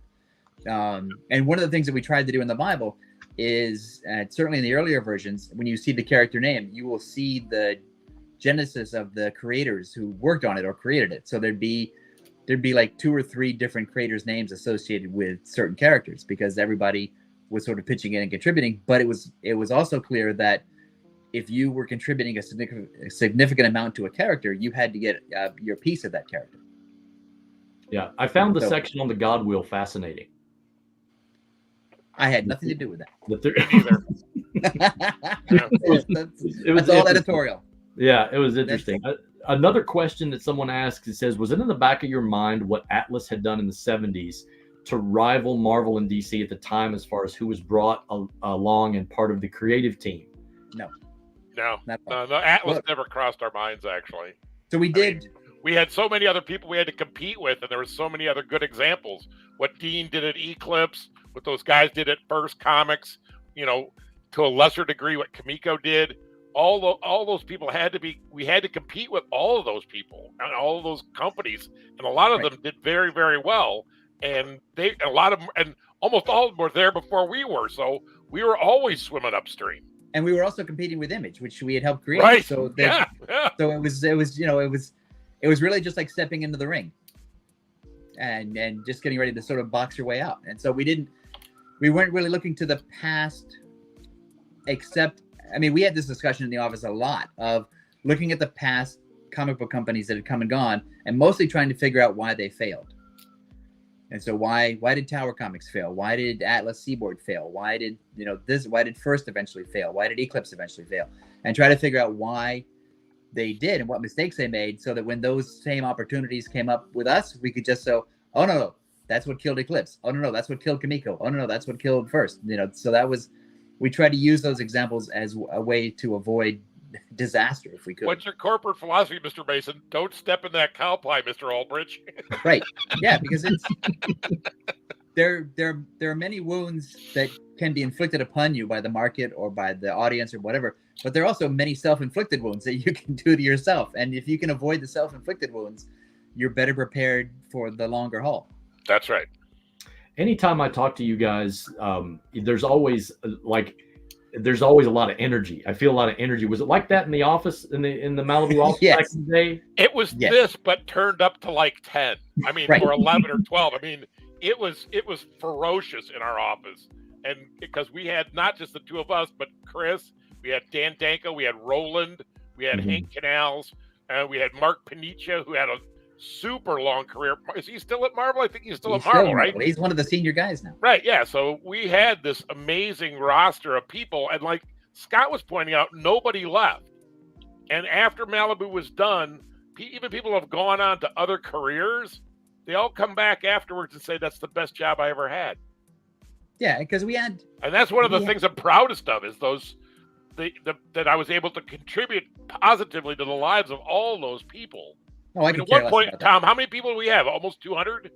It's 150 people in 2 countries. Right. Wow. And so because we had a partial video game studio in England or Scotland, or I forget where it is. Yeah, but I don't care about any of that, Dave. That sort of fatherly thing that you love. My children, they've come home to me. They please, they nestle against my bosom and sing me at Christmas. I don't give a crap about that. Don't believe any of that baloney. Oh, man. No, but the thing is that we didn't, because we were in our 20s or whatever, and none of us had really worked in a massive corporate office before. We didn't have the sort of rules to follow that big corporations have. Well, if you want to talk to somebody, you have to go through this person to go to that person. You have to write a memo, or you have to do this or that. It's like, no, there's Tom. He's walking down the hall. Grab him. There's Dave. He's walking down the hall. Just yell at him. Hey, Dave, what about this? And so there's no regard for these sort of weird corporate rules that some businesses have. It's like, if you want to talk to Tom, if you want to talk to Dave, you want to talk to Chris, or whatever, you've got something you want to say, there they are. So you guys were like Google of the 90s. Yeah, but it was not. I mean, I would not couches. Probably the worst. Probably not like couches and hanging out. We were less conscious of the culture. We were doing the culture organically, to please ourselves. Right. This is the kind of place where we want to work. Mm-hmm. Do you want to do it too? And if they said yes, then we'd pay them and they'd stay. Right. But also, Also, the kind of thing is this, if Scott is ostensibly the president of the company, so at a certain point he should be like the leader or the representative or whatever. But if he walked through the office and I yelled out across several cubicles, "Scott, what the hell is going on with that shirt you're wearing?" Well, that sends a message to the staff that these sort of rules about corporate behavior are generally out the window. If Tom can make fun of Scott's shirt as he's walking through the office, then it's a lot looser than you would expect it to be. And a number of people, like from the coloring department, all came from the same college. We had recruited out of the art department. Then they all knew each other even before they got to Malibu. So they were recruiting each other. They were recruiting each other too. They were recruiting their friends. Yeah. So they brought their friendly culture into the coloring department as well. And so it was just a sort of big group of weirdos. And that's stuff you could ask Kurtis, because he's probably got a better perspective from the bottom up than we do from the top down. I'm anxious. You got to ask Kurtis. You got to ask Kurtis to tell you in detail how he got his job. Oh, I plan on it for sure. I actually thought of that after when I looked at the schedule and went, we have the upper echelon of Malibu, followed by someone coming in as an intern, right? Yep. Yes. The company. Yeah. So working his way up, and basically refusing to take no for an answer and refusing to go home. Yeah. It's going to be that. But I don't want to spoil it. But yeah, you got to ask him. It's a great story. It's okay. I'm gonna ask a question now that no one else asked, but I'll throw it out there. But this is to Dave. So, Dave, when looking up some of the research, and we're talking about the image guys and stuff. One of the things I noticed was Wikipedia, which, as everyone knows, is right all the time. Absolutely. Right. Yeah. They mentioned. Apparently, I'm 3 years younger than my mom thought I was. There you go. So. Yeah, you look great. You look great for 28, by the way. That's great. That's right. It mentions that you had lunch with Liefeld and Valentino and Larson. Was this was before they had left Marvel? Is that right? The reasons Tommy's laughing is I have no memory of that particular lunch. Really? Yeah. None at all. No. I mean, I just want to know what you ordered. I'm sure it was a tuna melt, right, Tommy? Either tuna melt or pulled pork. Tuna melt or pulled pork. Yeah, it was either tuna melt or pulled pork sandwich for sure. Oh my gosh! You can clock this. If you go to a restaurant with Dave and he's looking down the menu, the first thing he will say is, "Ooh, that pulled pork sandwich looks good." that's it. And anything else on the menu is off limits. Like I find that interesting because I'm like, did those guys plan on leaving Marvel already, or did Dave plant the seed in their head, like while he's eating a salad, saying, "No, okay, you guys really need to go"? We already had Liefeld. Yeah, we were doing the art of Rob Extreme, the art of Rob Liefeld. The word extreme tied to Rob Liefeld is my fault. He was looking for a name for the book for the art of Rob Liefeld. I was the one that came up with extreme. Well, I don't know why you would say it's your fault. You could just say it's your idea. Oh, I see. Well, it was my idea. So anyway, we were already working with Rob, and we were already advertised. We used our advertising buy in the buyer's guide to put in that Exterminators ad, that full-page Exterminators ad. Right. So we were already working with Rob, and Rob was already leaving and already wanting to do all these things. But at night, when we were all sleeping and stuff, he was on the phone with Eric and with Valentino and with McFarlane, talking about maybe trying to figure out a way that they all could leave. And that's what led to the December call from Rob, which said, "Dave, we're going to do something. If you want to be a part of it, you have to be in New York this weekend." Right. And that's when we met them at Mickey Mantle's, and they told us they were going to go quit Marvel in DC, even though they weren't working for DC. Yeah, because they had gone. I mean, they tell the story a lot better, but they had gone back to Marvel. Hi, Kurtis. Hey, Kurtis. Hey, guys. Talking about you. They'd gone back to Terry Stewart, and they had said, "Well, because in essence they didn't necessarily really want to leave because it's scary out there, but they really wanted to get a better deal from Terry Stewart, and Terry Stewart made it difficult for them to not leave because he wasn't gonna. He at some point he made that famous or infamous speech about how the characters are more important than the creators, and I'm not going to give up any of my company's equity or percentage to help you guys out. And that's when Todd really just said, "No, we're out of here. We're gone." And so, but again, that's a story that they tell much better because they were actually in the room with Terry and I was not. So I feel like we should have planned an 8-hour live stream. I think it's really interesting. And I've said this before to some of the other people in the other interview. Like the story of Malibu and Ultraverse badly needs to be told in a documentary or a book, like something. What? Yeah. Right.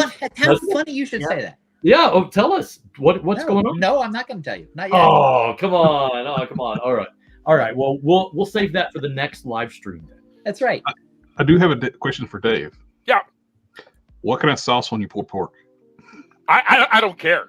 I'll go completely naked. I will go with Kansas City. I'll go with Santa Maria. I'm easy when it comes to barbecue sauce. I like a tiny bit of slaw. I like barbecue too. Either slaw. Yeah, well, I haven't missed any meals. Trust me. I like a little bit of slaw and I like a little bit of shaved onions. We know Dave's easy going because we had the conversation that only one of us would be wearing pants during this live stream. So, not me. Oh, there you go. Welcome to Ultra Food. It's a little brisk in here, guys. Anyway, also a little brisket in here. No, it's awesome. Nice. Hey, look at what Tom did, brisket. No, do you guys look at the time? Do you anything you guys want to plug? You guys got anything going on? Like what's going on? Geekview Tavern podcast. We've got that going on that you're doing, right? Yeah, well, yeah. Anything. Well, Tom is the internet. He's the live stream internet boy because he's on every episode of Geekview Tavern, and that's the only thing that I really do in comics anymore. But I've got 27 episodes up on the site, so everybody should go to Geekview Tavern and subscribe and hit the like button and do all that nonsense. But Tom also appears like every Sunday as part of Roland's Silverline stream. So that's right. I'm on Roland's stream. He's yattering on the internets all the time. Yeah. So if this appearance hasn't been too annoying for you and you would like more of me, I'm every Sunday at 5:00. And and I've got a comic coming out this year from Silverline, from Roland's group. That's illustrated by Henry Martinez. Nice. And I haven't gotten permission from Roland to mention my own comic. So there you go. Henry Martinez. I don't want to eat too much into Kurtis's time, but I do want to tell one quick story because there's a bunch of people here, I think, that have maybe not heard all the stories yet. And so when we were trying to decide who was going to draw the books, we'd already kind of decided that we really, really, really liked Prime, and we really, really, given the concept, we really had to find the right artist to draw it. And while we were in that discussion, we found out that Alan Davis's exclusive with Marvel had expired. And they immediately put me on a plane to go to a convention in England to seduce Alan Davis into drawing Prime for us. Well, you had the legs for it. Yeah, I know. I'll do a lot from a set of nylons. So we went over there, and he told me, "I'm sorry, I can't work on that book. I'm retired from comics. I'm only going to work on my son's Boy Scout troop. I'm not going to do comics anymore. I'm completely retiring."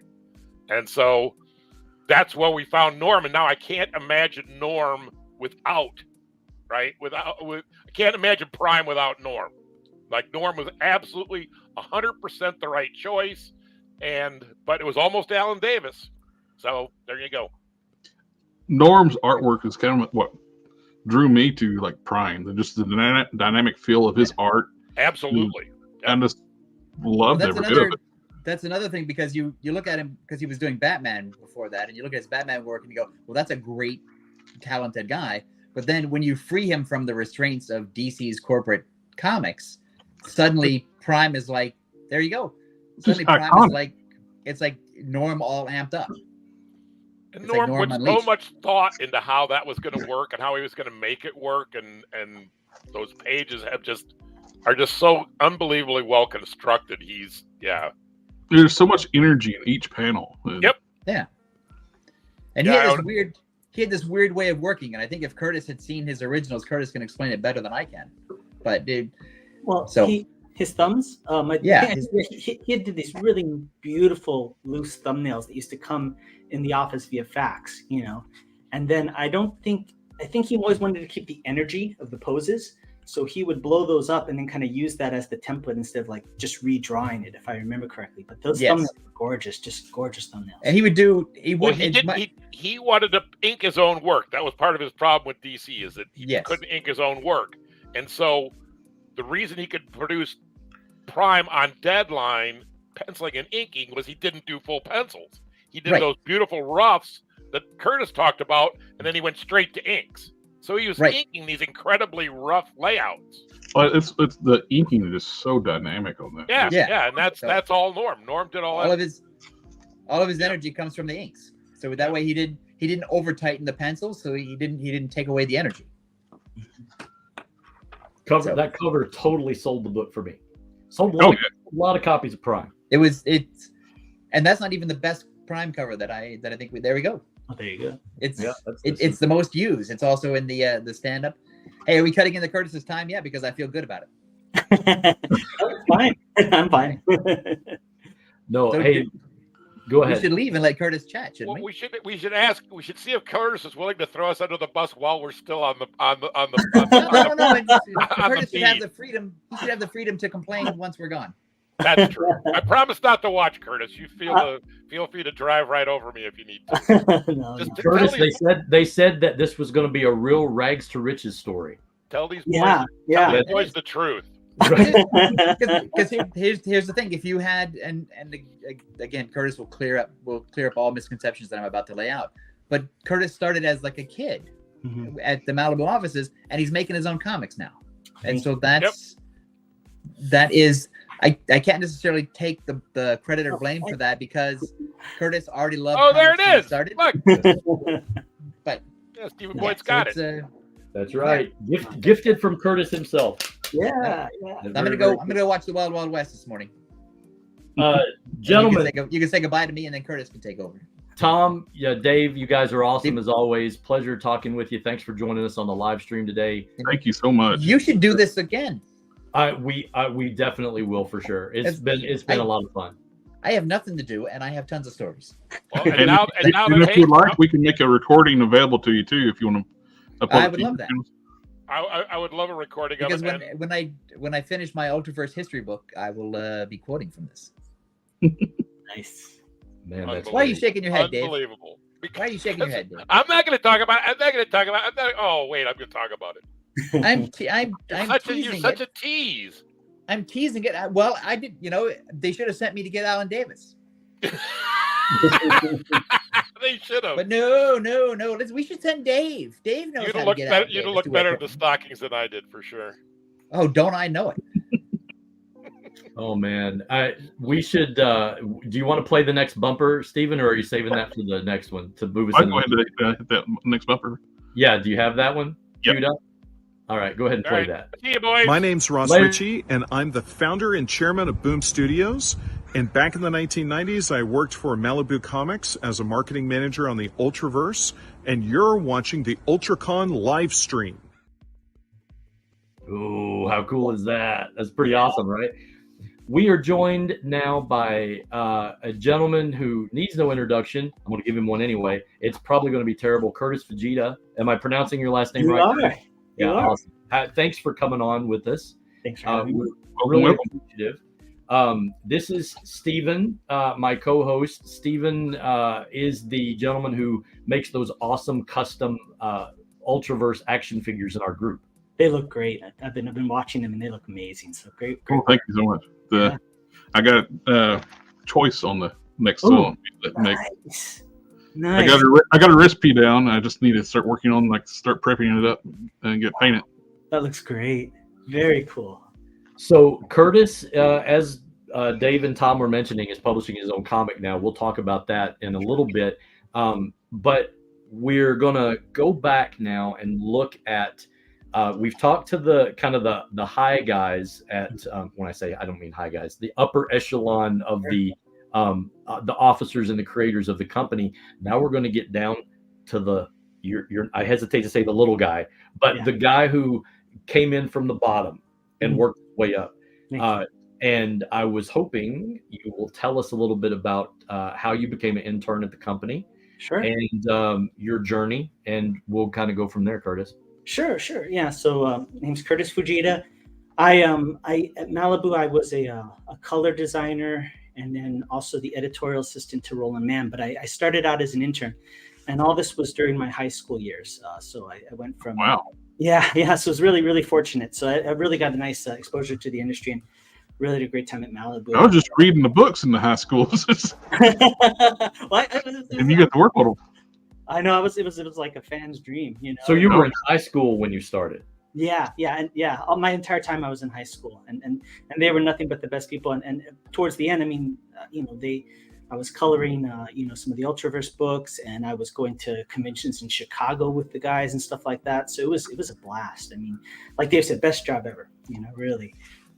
Scott mentioned that there was a book that people could pick up and take and get autographs at the conventions. It was like a convention signing book. Your picture's in there. How old are you in the picture? Maybe 15 at the time. 15. Unbelievable. Yeah. So it was great. And the way it got started is I started out as a fan. I've been reading comic books for years already.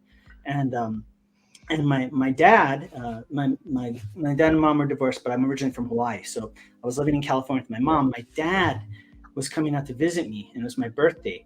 And so he heard about this. Was just when Youngblood got announced by Malibu. So my dad wrote Scott Rosenberg a letter. This is all pre-internet, and just sent tons of chocolate macadamia nut candies from Hawaii in boxes and boxes to Malibu and said, "Hey, my kid loves comic books. He would love to take a look." Oh yeah, we have stories. We have stories about that. And Scott Rosenberg said, "Yeah, sure, come on down." So we went to the office. It wasn't far from where I live, maybe 10-15 minutes, and met Chris Ulm.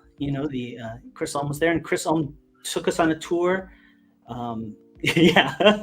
Well, my grades kind of reflect that, David. But So we went ahead and had the tour. Chris Ulm went ahead and gave a bunch of comics to me. Got to meet the staff, and then sent me on my way. And about a week or so later, I was having dinner at home, and my mom and my stepdad were talking to me, and they were like, "Hey, you should try and get an internship." So what is that? They said, "Well, you just offer to do stuff for free so you can get experience." So I said, "All right." So I was, I think, 14. I couldn't even drive yet. So my mom drove me to the Malibu offices, right, on a whim. And it was in this industrial park at the time, and just dropped me off because she wasn't going to wait for me. So I went inside the office and went to the receptionist, and I asked her, I said, I'd like to speak to Chris Ulm. Not knowing what this looked like, that there's this 14-year-old kid wanting to talk to one of the heads of a company. And she says, "What do you want?" I said, "Well, I want to offer my services. I'd like to be an intern and work for free." And she wasn't having it. And I kept pushing. And so she finally got so fed up, she picked up her phone and she pretended she was on the intercom. She didn't even dial anything. And she just yelled. She goes, "Does anybody want free work in the office?" And then hung up and said, "Nobody wants you here. You should leave." So I was dejected. So I walked to the parking lot. I couldn't leave because I have to wait for my mom to pick me up. So I just had to sit there and wait. And I'm sitting there, these little benches in front of the office. And I'll never forget, I saw this. It was a turquoise blue Saab, and it was Chris Ulm driving the car. And I saw him driving through the parking lot. And I was never really an aggressive person, but fire just got lit in me.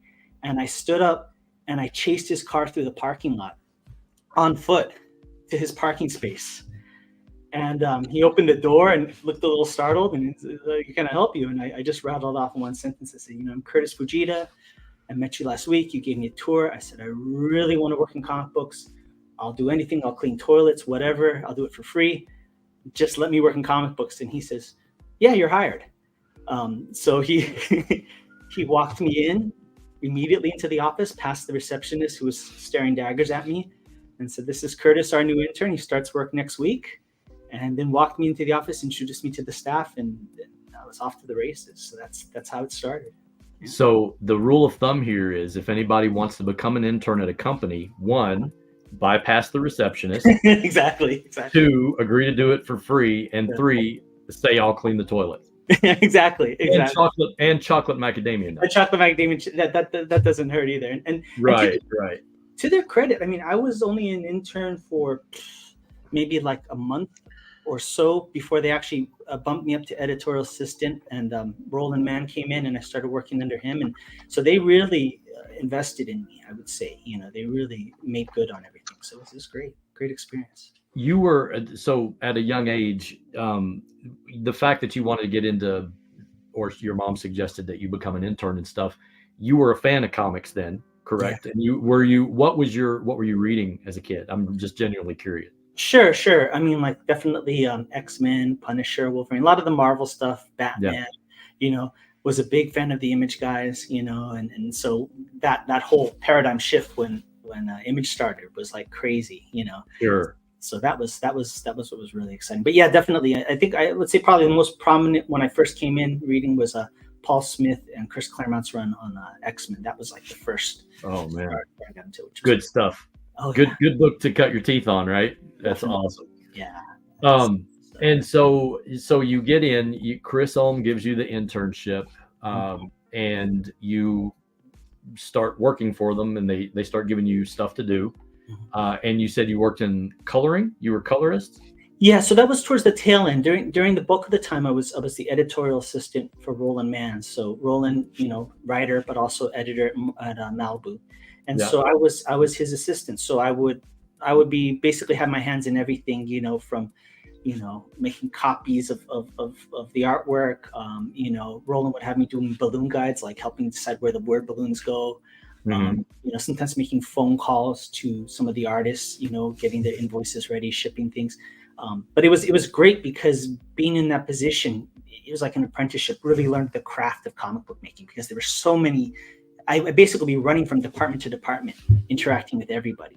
And as Dave and Tom kind of said, everybody was completely open. I mean, I would, as somebody who was on the lower rung, I mean, I would interact with Scott Rosenberg on a fairly regular basis. I mean, I could just see him in the hallway, talk to him. If I wanted to talk to him, I could just walk to his office and knock on the door and say, "Hey, can I talk to you now?" I mean, it was they were so open. It was amazing. Yeah, Scott was very. When I met him in California last year, he was bragging on you a lot. So he really liked you a lot. Yeah. So he's that's pretty cool. Someone was asking in the chat. They want to know what the secretary said when you got the job. She clearly did not. She shot ugly look at you, I'm sure. Probably. Yeah, she said everything with her eyes, but nothing verbally. Right.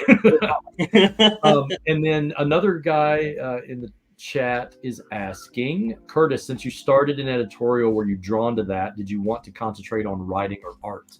That's a great question. Yeah, actually, I love the art. I was an aspiring comic book artist, but it was kind of like I kind of got where I got in where I could. And so it was editorial, because my art wasn't really up there at the time. So, thanks, Dave. Yeah. Yeah, that's so funny.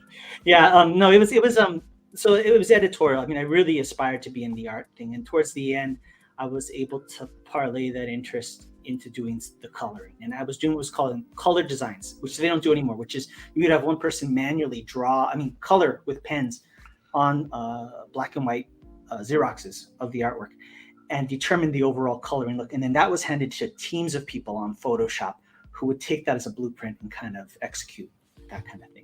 But but editorial was I would say, if you really want to be good at understanding comic books as a creative enterprise, being in editorial is the best place because you get to understand how everything interacts with each other. And I think I'm better off actually having gone through that route or started out with that route. So you're a teenager. Mm-hmm. You're rolling.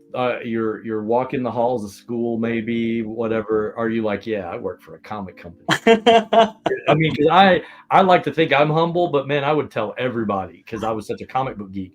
I mean, would that ever cross your mind a lot? Like, man, I'm working for Malibu Comics. Like, oh yeah, big time. But I mean, you got to remember this is the early to mid '90s, right? So the stock that has in high school isn't what it would be now. Right. I'm middle age, so it's like, we're at the point now where we can all look back and go, I remember when I was in the dark days of comic books where it wasn't the cool thing, right? You didn't want to always fly that flag. So yeah, I felt that way inside. I don't know if the reception was the same. I guess that's true. The perception was, I guess, 30 years ago when I was a kid that my mom always said that comic shops seemed to have so many posters in because they didn't want people looking into the shop. It was like, but when you go in, whether you were 20 or whether you were 40 or whatever, you all spoke the same language. So it was almost like its own thing. But nowadays we're the alpha males, right? Like it's cool to be in comics and everything. So I remember one of the experiences getting to go to the comic book shop is getting to talk to fellow collectors and actually just geek out and talking about stories and what's going on in the books. And Ultraverse was a big topic at the time too. And like my buddy Brian I grew up with, he's in the chat. It's like we were riding around buying the books, going to Pizza Hut and running around my mom's old Buick and and you were working on Malibu Comics. Well, I mean, I was a fan, that was the best part is I was still a fan. And so, and I wouldn't mind doing any tasking. I mean, we used to have these things called photostat machines where you would take, because scanning wasn't that great yet. So you go into this development room with film and like you'd get this machine, you'd put original artwork on it. It would actually suck it with a vacuum onto it. And you have to take photos and then develop it with film. So I would be in the dark room developing film for all the artwork. And nobody really wanted to do the job. But for me, I mean, I'm handling Norm Brayfogel's pencils and inks and Howard Chaykin's things and all this stuff. I'm handed this original work. I love to be in that dark room developing artwork. It was amazing. So yeah, it was a great time, definitely. What's one of your best memories working in the office? Oh gosh, I mean, I would say there's so many. I would say. And this is a testament to Scott Rosenberg, right? I mean, I still remember there's so many. It was like going to Disneyland every day. So there's so many, but one that I remember distinctly is when Marvel bought Malibu. Stan Lee came for a tour of the offices, and so Stan Lee's walking through the office, and I'm in the hallway at the same time, and I see Stan Lee. We had this big. I think it was Boris Vallejo did a painting of Ariel from Strangers. And it was in the hallway, this big one. And Scott Rosenberg is taking Stan Lee through the office. And you can just hear his voice. You know that voice, right? That brassy voice coming through the hallway. And he stops in the hallway, he's looking at you. Who's that? And Scott's explaining everything and this. And then Scott looks over at me and he goes, oh, hey, Kurtis, this is Stan Lee. And so in the middle of this tour, so he goes and introduces me to Stan Lee, and then you get to hear Stan Lee say your name. Oh, hi, Kurtis. And it's like, oh my gosh, it's like a dream come true. And he's in the middle of taking Stan Lee on a tour through Malibu Comics, and he goes, hey, Kurtis, have you ever got one of Stan's autographs? I go, no. He goes, let me see. He has his assistant look through a bunch of comic books in the back and finds an issue of Fantastic Four, has them come out, and has Stan Lee signed it for me right then and there during a business meeting. I mean, how cool is that? And that's the head of the company. And like, I'm way on the lowest rung, and he's taking time in the middle of his business appointment to let me meet Stan Lee and even get me a collector's item from him. I mean, that was the job, and that's why you can't beat it. It was amazing. Just absolutely. One of the things that I really have come to appreciate about knowing people in the industry and getting to be what little part of it I've been is the fostering of knowing that there's another generation coming into the industry, and that needs to be applauded and fostered and taken care of, right? Because we're always not going to be around anymore. I remember at a convention, I think it was New York Comic-Con, I was standing in line waiting to get Walt Simonson's signature, and there was a bunch of people standing around, and Walt hadn't came back to his table yet. I never forgot this. I'll just take a second to tell the story anyway. And Walt ran back to his table just for a second, and he said, hey, everybody. He said, I'm sorry, I'm running a little late for a panel. I'm not going to be able to do signings right now, so you guys are going to have to come back in a couple hours, and I'll do signings. Well, there was a kid standing there. There was a bunch of adults standing there with a stack of books or whatever, but there was one kid standing there with a book waiting to get signed. And Walt says, except for you can come up. Wow. So Yeah, called the kid up, signed his book for him. Kid was thrilled. Like I never forgot that either. So I've met my share of, jerks in the business, so to speak. Sure. But the majority, almost everyone has been, it's welcoming. It's a community, it's a family. We all have a part to play in the whole thing. So that's super cool. I think it's fascinating that you just got to meet Stan Lee in such a way, and he took that effort to come out, and that clearly made an impression on you. Definitely. And I think that's the common thing about longevity in anything, but especially in comic books. There's people that like the idea. I like the idea of being a comic book writer. So I like the idea of being a comic book writer. Nobody lasts unless they actually love the craft and the art. It's not an industry for the meek or people who don't have strong will. And so there's a certain level of respect with everybody across the board that if you have been in the industry, whether it's fandom or the creative side, and you've stayed in it, you have a certain type of grit and a certain type of tenacity, and there's a mutual respect, because it's not a place for fair weather friends, the fandom or the creative side, and that's why, I mean, to throw it back to you guys, that's why I think that the whole everything you guys are doing to help promote the Ultraverse, I mean, it's amazing. All of us worked on this how many decades ago. We still have a warm place in our heart for it, because of our experience, and it's just so great to see that conveyed and keeping it going now. It's really special, and for all of us that were involved, it's amazing. So we appreciate that. For me, I can't speak for Steven, but for me, it was just a matter of finding like-minded people who enjoyed what I did. Mm-hmm. Now, 10 years later, being part of the group, I mean, we've got founders in there, creators, writers, artists. It's an amazing experience to get to talk. Yeah. Go ahead. You were there. I'm just really appreciative that for all the stuff that you guys did over the years. I mean, you did sparking the imagination, putting books in people's hands. I mean, just comics in general are just awesome. And it is, like you said, it's a grind. It's a thankless push, get it in people's faces. Don't care how you get it in people's faces. Thinking outside the box, convention. It's just a whole thing you got to do to get the word out about, projects that you're working on. Definitely. But you have a project that you were nice little segue here. Sure. You have this very, very cool book. Thank you. It's called am I saying, when I say, is it Sifu? What is that? It's Sifu. Sifu is a term for a martial arts, a kung fu instructor. Right. It's it's Kurtis Fujita's Shadow Ghost.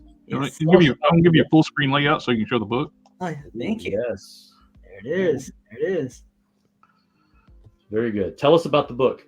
Sure. So after Malibu, I ended up working in video games and doing art there and going off to art college and all that. But from the decades from then to now, I became a kung fu instructor. So I've trained kung fu for for about maybe like almost 30 years, and that's been a while. So I've been doing that for a long time, and then I eventually got out of doing art and became a full kung fu instructor. So I had my own school and things like that, and that's why that term Sifu is the word for instructor.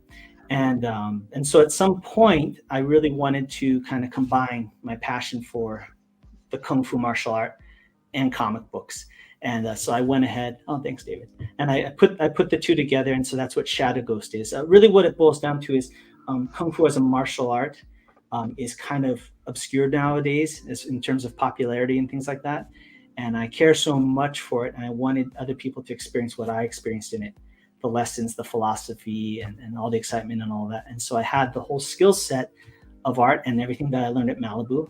And so I put the two together and have the book. And the book's out. The first issue is out now. We successfully crowdfunded, and you can go ahead and buy it online. It's at theshadowghost.com. And I'm working on issue 2 currently. And and then just a couple months back, some people in the entertainment expressed interest in adapting it to potentially a TV or film adaptation. So, oh wow, yeah. So we signed with them. They're called Atchity Productions. They're the people behind the Meg films with Jason Statham, and so we have that going on the side too, trying to get things moving on. That's fantastic. And you've only released one issue too. I know. I was talking to my lawyer, and he was when we were kind of going over things. He goes, "You do realize this is strange, right?" He goes, "You only have one issue out." I said, "Yeah, I do realize it, but yeah, but some people don't even get one issue published. They just have an idea. They say they're going to publish it, and they got a movie deal or something out of it. So it's pretty awesome still.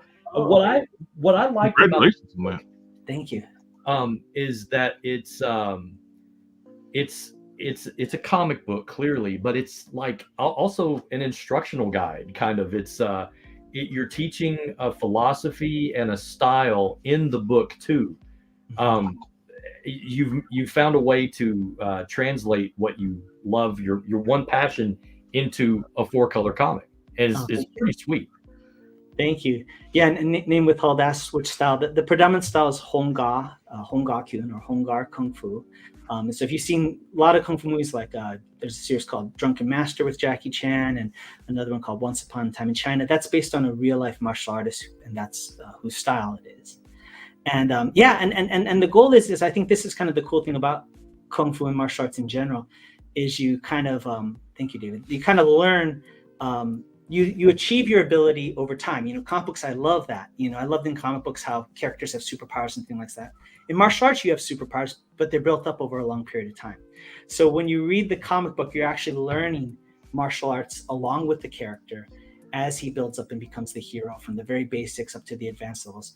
And the fun part is that at the back of every issue, you can scan, there's a QR code, and it goes to a video of me teaching you the Kung Fu techniques that were in that issue. So it kind of has this meta quality to it. So yeah. That's really cool. Oh, thank you. Appreciate it. That's pretty sweet. I need to do that. I didn't even realize that. Yeah. That's awesome. There was a couple questions in the chat real quick. And let me see if I can find them. Here's one. Someone wants to know if you got to keep any artwork. Okay. Sure. If I did, I wouldn't say, but well, no, no, I'd say so I have the original colors that I did in pen from all the different issues like Prime, and there's a Spider-Man Ultraforce I did the colors for. I have that. As far as the actual other artwork, I don't have that, but I was a collector. I mean, they kind of let the fox in the hen house with me. So when I went off to college, I made sure to go to the Xerox copier and take tons of photos of concept art and all sorts of stuff. And my storage unit is filled. I have overlays that you used to have for the coloring process, where there's these films, like you have a black layer of transparent film with all the inks and the red, cyan, yellow, all those kind of things on there. I have a bunch of those from Rune. I mean, it was, I stayed a collector during my time there. Let's just put it that way. Oh my God! So if Marvel concepts, I would love to see some of those concept sketches. Yeah, absolutely. Oh, I'll post some stuff, and I have a lot of stuff from when Protectors. I worked with Roland on the Genesis. I worked under Roland during the Genesis line, so there's a lot of the original character designs and things like that I have, and some characters that weren't even used. So with the when they went from Rogue Prime to Final Form Prime, so those concepts that Norm did on the unused costume designs, I love seeing that kind of stuff where you had more gold piping down between the red and blue, and character concepts. I love that kind of stuff. Oh, totally. If could I share my screen? I don't know if you guys ever one little thing to show you guys. I think would be kind of cool. Let me make sure I have it pulled up here. So Black September, there's some Easter eggs, and I'm not too sure if anybody saw this, but all right. Let's see. Sorry, just a minute. All right, here we go. I made sure to cue this up. All right, so this was the first book that I colored, which was Black September, right? Oh, I remember looking for Easter eggs. Yeah. So I see Goku. Yeah, my friends and I were big fans of Dragon Ball, and this is before word of it even got stateside. I mean, I was importing videos of Dragon Ball from France because I spoke a little French just to get it. So we threw in Goku's in there. So I would say the Ultraverse probably has the first North American appearance of Goku from Dragon Ball. And here you can see there's Gohan. We put some of the Mortal Kombat characters in there.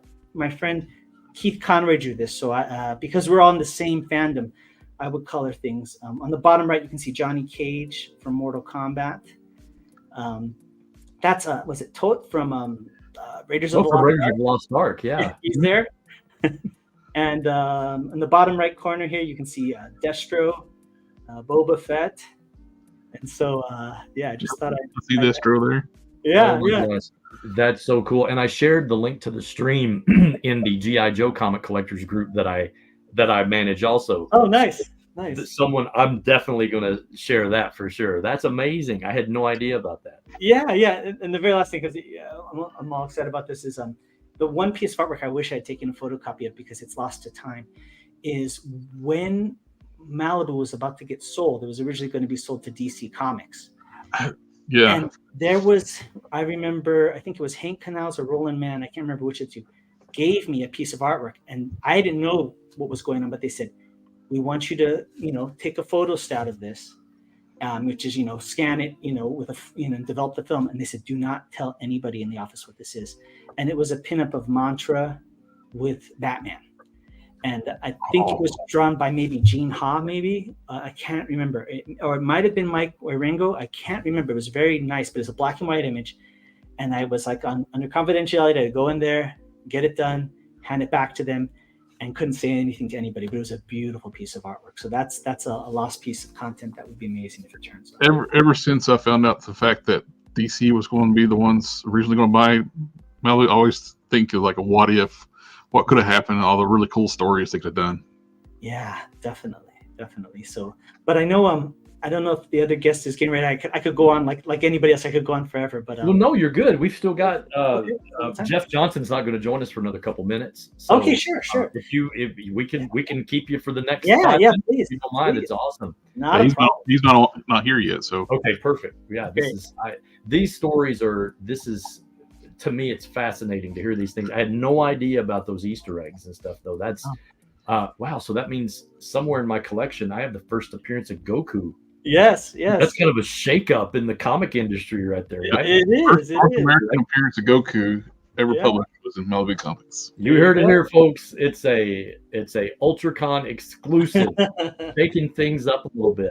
That's pretty interesting. And those you mentioned the Mantra and Batman piece. It sounds like a piece you would have saw in. Do you remember the full page pinup books that Malibu would do, like the mutants versus ultras and stuff?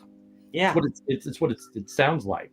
Yeah, it looked like it was like a cover image, and it was Batman in the background, like maybe like a bust of him from like this like chest up, and then in the foreground was Mantra, and so it was like at a diagonal, and it was absolutely gorgeous. And thinking about it, she would fit in with like the whole Ra's al Ghul storyline stuff like that too. Would be like works so well with Batman. Oh, definitely. It was really, really, really cool. There was also here's a fun one. I don't know what happened to it, but there was a Tim Vigil drawing for Nightman Wolverine crossover.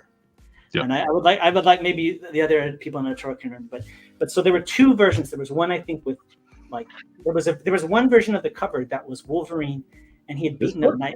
Yeah. There was a Tim Vigil cover, but it never got released, or it got heavily doctored because it was Wolverine screaming with his claws open, and the decapitated head of Nightman in his hand, the body on the ground, and just like like the spine, Tim Vigil's artwork and stuff like that.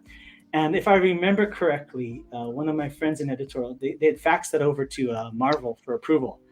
And I forget who it was, but one of the editor, whoever was in charge at Marvel, wrote back, and all the fax did was it just had one word, no, and that was it. But it was this really gnarly drawing of Wolverine with the decapitated Nightman. It was crazy. That is bananas. Do you remember the FF comic that Stan signed for you? What number it was? I don't, but it was one of the recent ones, so it wasn't one that he directly worked on. It was like one from the 90s. It was just what they had on hand, but still, it was great. And I see Jeff's here, so yeah. Hey guys, how you doing? What's up, Jeff Johnson in the house? I never heard the Tim Vigil thing. I remember Tim Vigil from back in the 90s, working on, I guess it was Faust, and I realized that and he's an amazing artist, and that's just a kind of drawing I'm never going to be able to do. Like I I cannot draw that gory stuff. I've never even really tried, but he did. I can picture it in my mind. Yeah, it was wild, and I don't want to eat out into any more of Jeff's time, but I just gotta say I'm so happy I've gotten acquainted with Jeff in I would say the last year or so personally, and like I've always been a huge fan of his work, and his solitaire work was amazing. So it's like I know the man himself now, so the fandom just keeps going. That's all. Oh, excellent! Thanks, Curtis. No, it's awesome. Hey, listen, thanks for taking part on our live stream today. We really appreciate it. We are very grateful for the stories that and everything you're doing still for the industry. We're really excited to see where your comic goes. So best of luck to you, Kurtis, and we will talk to you soon. And if you haven't gotten it, it's great. Look, Jeff's got the book too. Oh, I got a screenshot of this. That's wow. That's pretty awesome. Showing off. Yep. All right, thanks everybody. Have a good one. Awesome. thank you for joining us today. Thank you. Goodbye. Real big shout out again to Stephen for letting us hijack his live stream in what he would normally do on YouTube. For those of you joining us, we are winding down with our last, but certainly not least, guest for the UltraCon live stream that we're doing this year. We have the incredible, talented, legendary Jeff Johnson with us. Jeff, that's too much. Oh no, I have more adjectives. I have a whole thing of adjectives over I could use. No, it's super cool. Thank you for coming on with us. It's my pleasure. Thank you so much. Yeah, it's very awesome that you joined us, and we had Scott Rosenberg and Dave Olbrich and Tom Mason. Kurtis was just on here and stuff. Jeff, for those of you who live under a rock and don't know, Jeff is a amazing comic book artist and worked on a little title called Solitaire for I love Solitaire for Malibu. One of the coolest books in the line, visually stunning looking character and stuff. So, Jeff, we don't really have a format here. We're just kind of bouncing stuff around and stuff. So. Sure. Tell us a little bit about how you got started. Let's start with comics in general. How did you get started in the industry? Well, when I was a kid, I moved around a lot. And so I started reading comics when I was super young, like 4 or 5. And so I fell in love with comics. And then at some point, I don't know, I must have been, 10 years old. I just decided, I figured out that someone drew the comics and that was someone's job.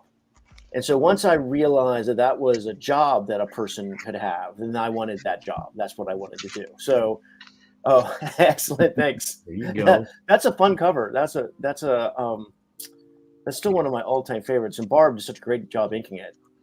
Yeah, that was a good one. That was one of those ones where it is sometimes a cover. I'm not a good cover artist the way Dave Johnson is or Dan Panosha. Those guys are great cover artists. My covers tend to be much more like, this is what's happening inside the book. I definitely come from that school.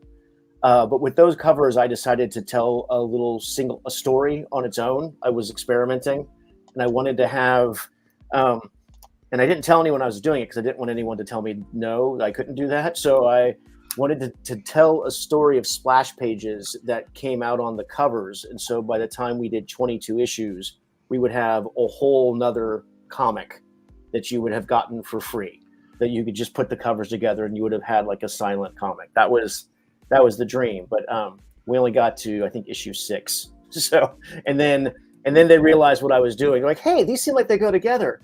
And then they rolled them into the final issue, which is fine. It was a good way to do it. But that cover came out. It was good. That was a plan that actually worked, which, as you know, a lot of times in life it doesn't work that way. Right.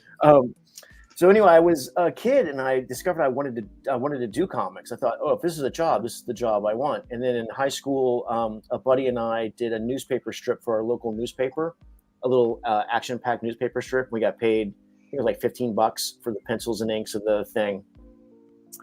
And then once I got out of high school, I was just, I joined the Army and I was an illustrator in the Army. And then when I got out, I just tried to break in at Marvel and DC and eventually did.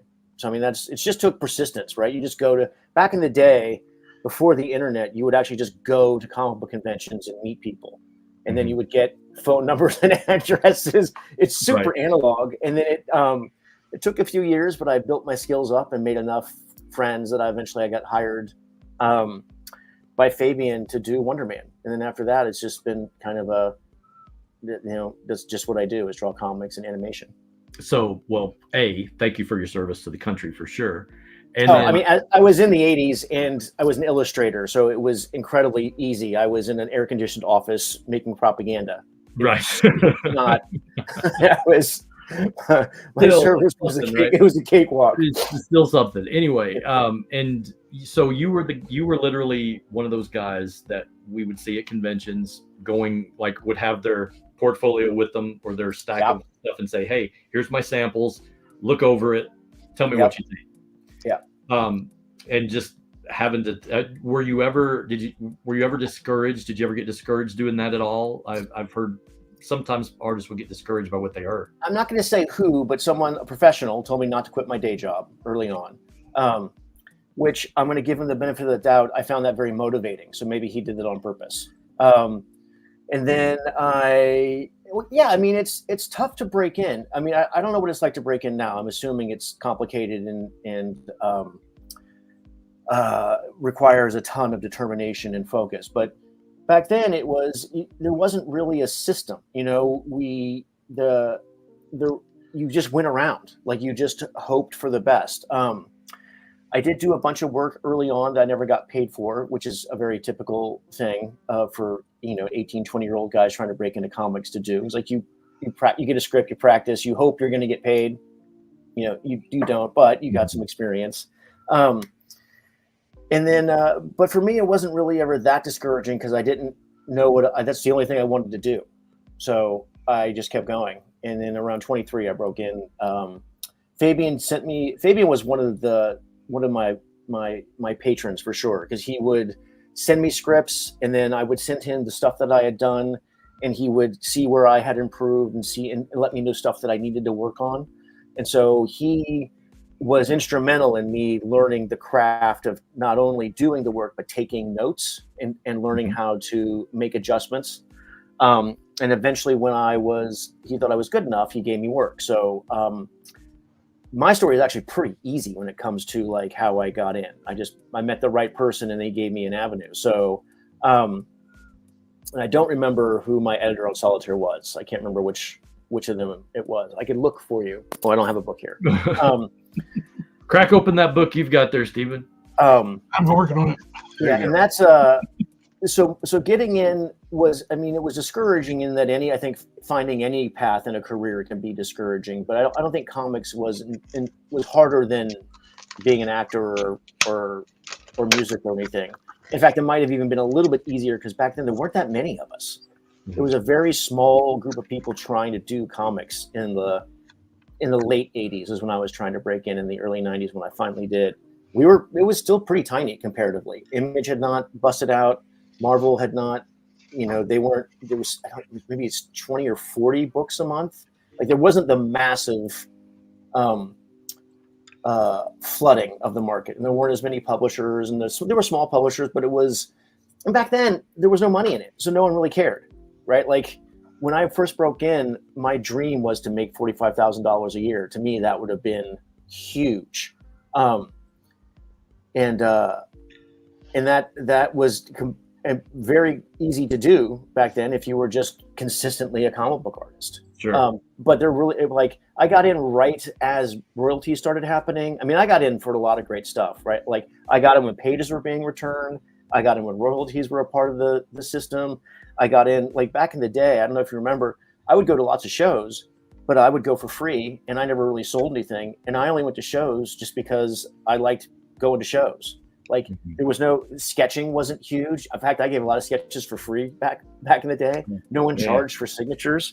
I do have the editor. It's editor is Hank. I'm pretty pronouncing butchering his last name. Canals. Oh, Hank Canals. Yeah, Hank's awesome. Yeah, Hank has gone on to do tons of stuff in the industry. I mean, I think he's the X-Men editor for a while, right? I think so. Yeah. Hank's brilliant. So just like Kurtis, a lot of tenacity, a lot of grind. Right. But yeah, one interesting thing that you mentioned is that the change in the landscape for a creator, say, back in the day when they didn't get their pages returned. Right. But now the industry has changed a little bit, and it's shifted and pivoted in such a way where now the creator at least has some rights to their work. They get some, at least, or gets their artwork back in some cases. Right. I don't know if you get it all back or not, but generally you get, I mean, my experience, like I said, my experience growing up when I did and getting in when I did, I would say is almost blessed, right? Because I got in after the crazy work where artists did not get royalties and did not get their pages back. I got in a time where we did both of those things. So, but here's what's funny now is like, you don't really even send your pages in anymore. Back in the day, you would send in the pencil page and then someone would letter it and ink it. And then the company would take a picture of it. And then eventually they would send it back to you. Now you do all that yourself and you send them a finished file for the most part, right? So there is no art return. I mean, I guess some people might still send pages in, but I don't know of anyone that does that anymore. So the days of racing to the FedEx office, to try and get a box in by 4:49, that doesn't happen anymore. Right. Yeah. Tom mentioned when we were interviewing him how everyone was kind of waiting for the FedEx guy. Oh yeah, and stuff to come in and everything. Yeah, the FedEx schedule we all used to know every part of it by heart. Like, oh, this is when this guy picks up this box. This is when you can get this one in. And if you blow that deadline, you can drive to the airport and get a couple of extra hours if you go to the airport FedEx office. So yeah, it used to be a major part of your day. There you go. Yeah. There's a couple of other questions in the chat. It looks like Dave is asking, how were you approached to work on the Ultraverse? So I was working on Wonder Man, and then I had done a couple of Spider-Man issues during my run on Wonder Man, and then it's a pretty small business. So when you're, and I think I don't know if I called anyone over there, but someone, I guess maybe it was Alan who called me. Just a friend said, "Hey, we're doing a thing." Derek was doing stuff. He had done Nightman. And so I think they had contacted Derek, and they had reached out to me. And I think it's just that easy. Someone just called me and said, "Hey, we're putting together a line. Would you like to participate in developing character and doing stuff?" So, and that was it. I mean, it's a pretty insular business. So if one guy says something, everyone hears it. So at least, especially back then. So Derek was like, "Hey, Jeff, we're doing this cool thing." I'm like, "Oh, great. Yeah, I'd be into that." And then you get a phone call and then you're in a thing.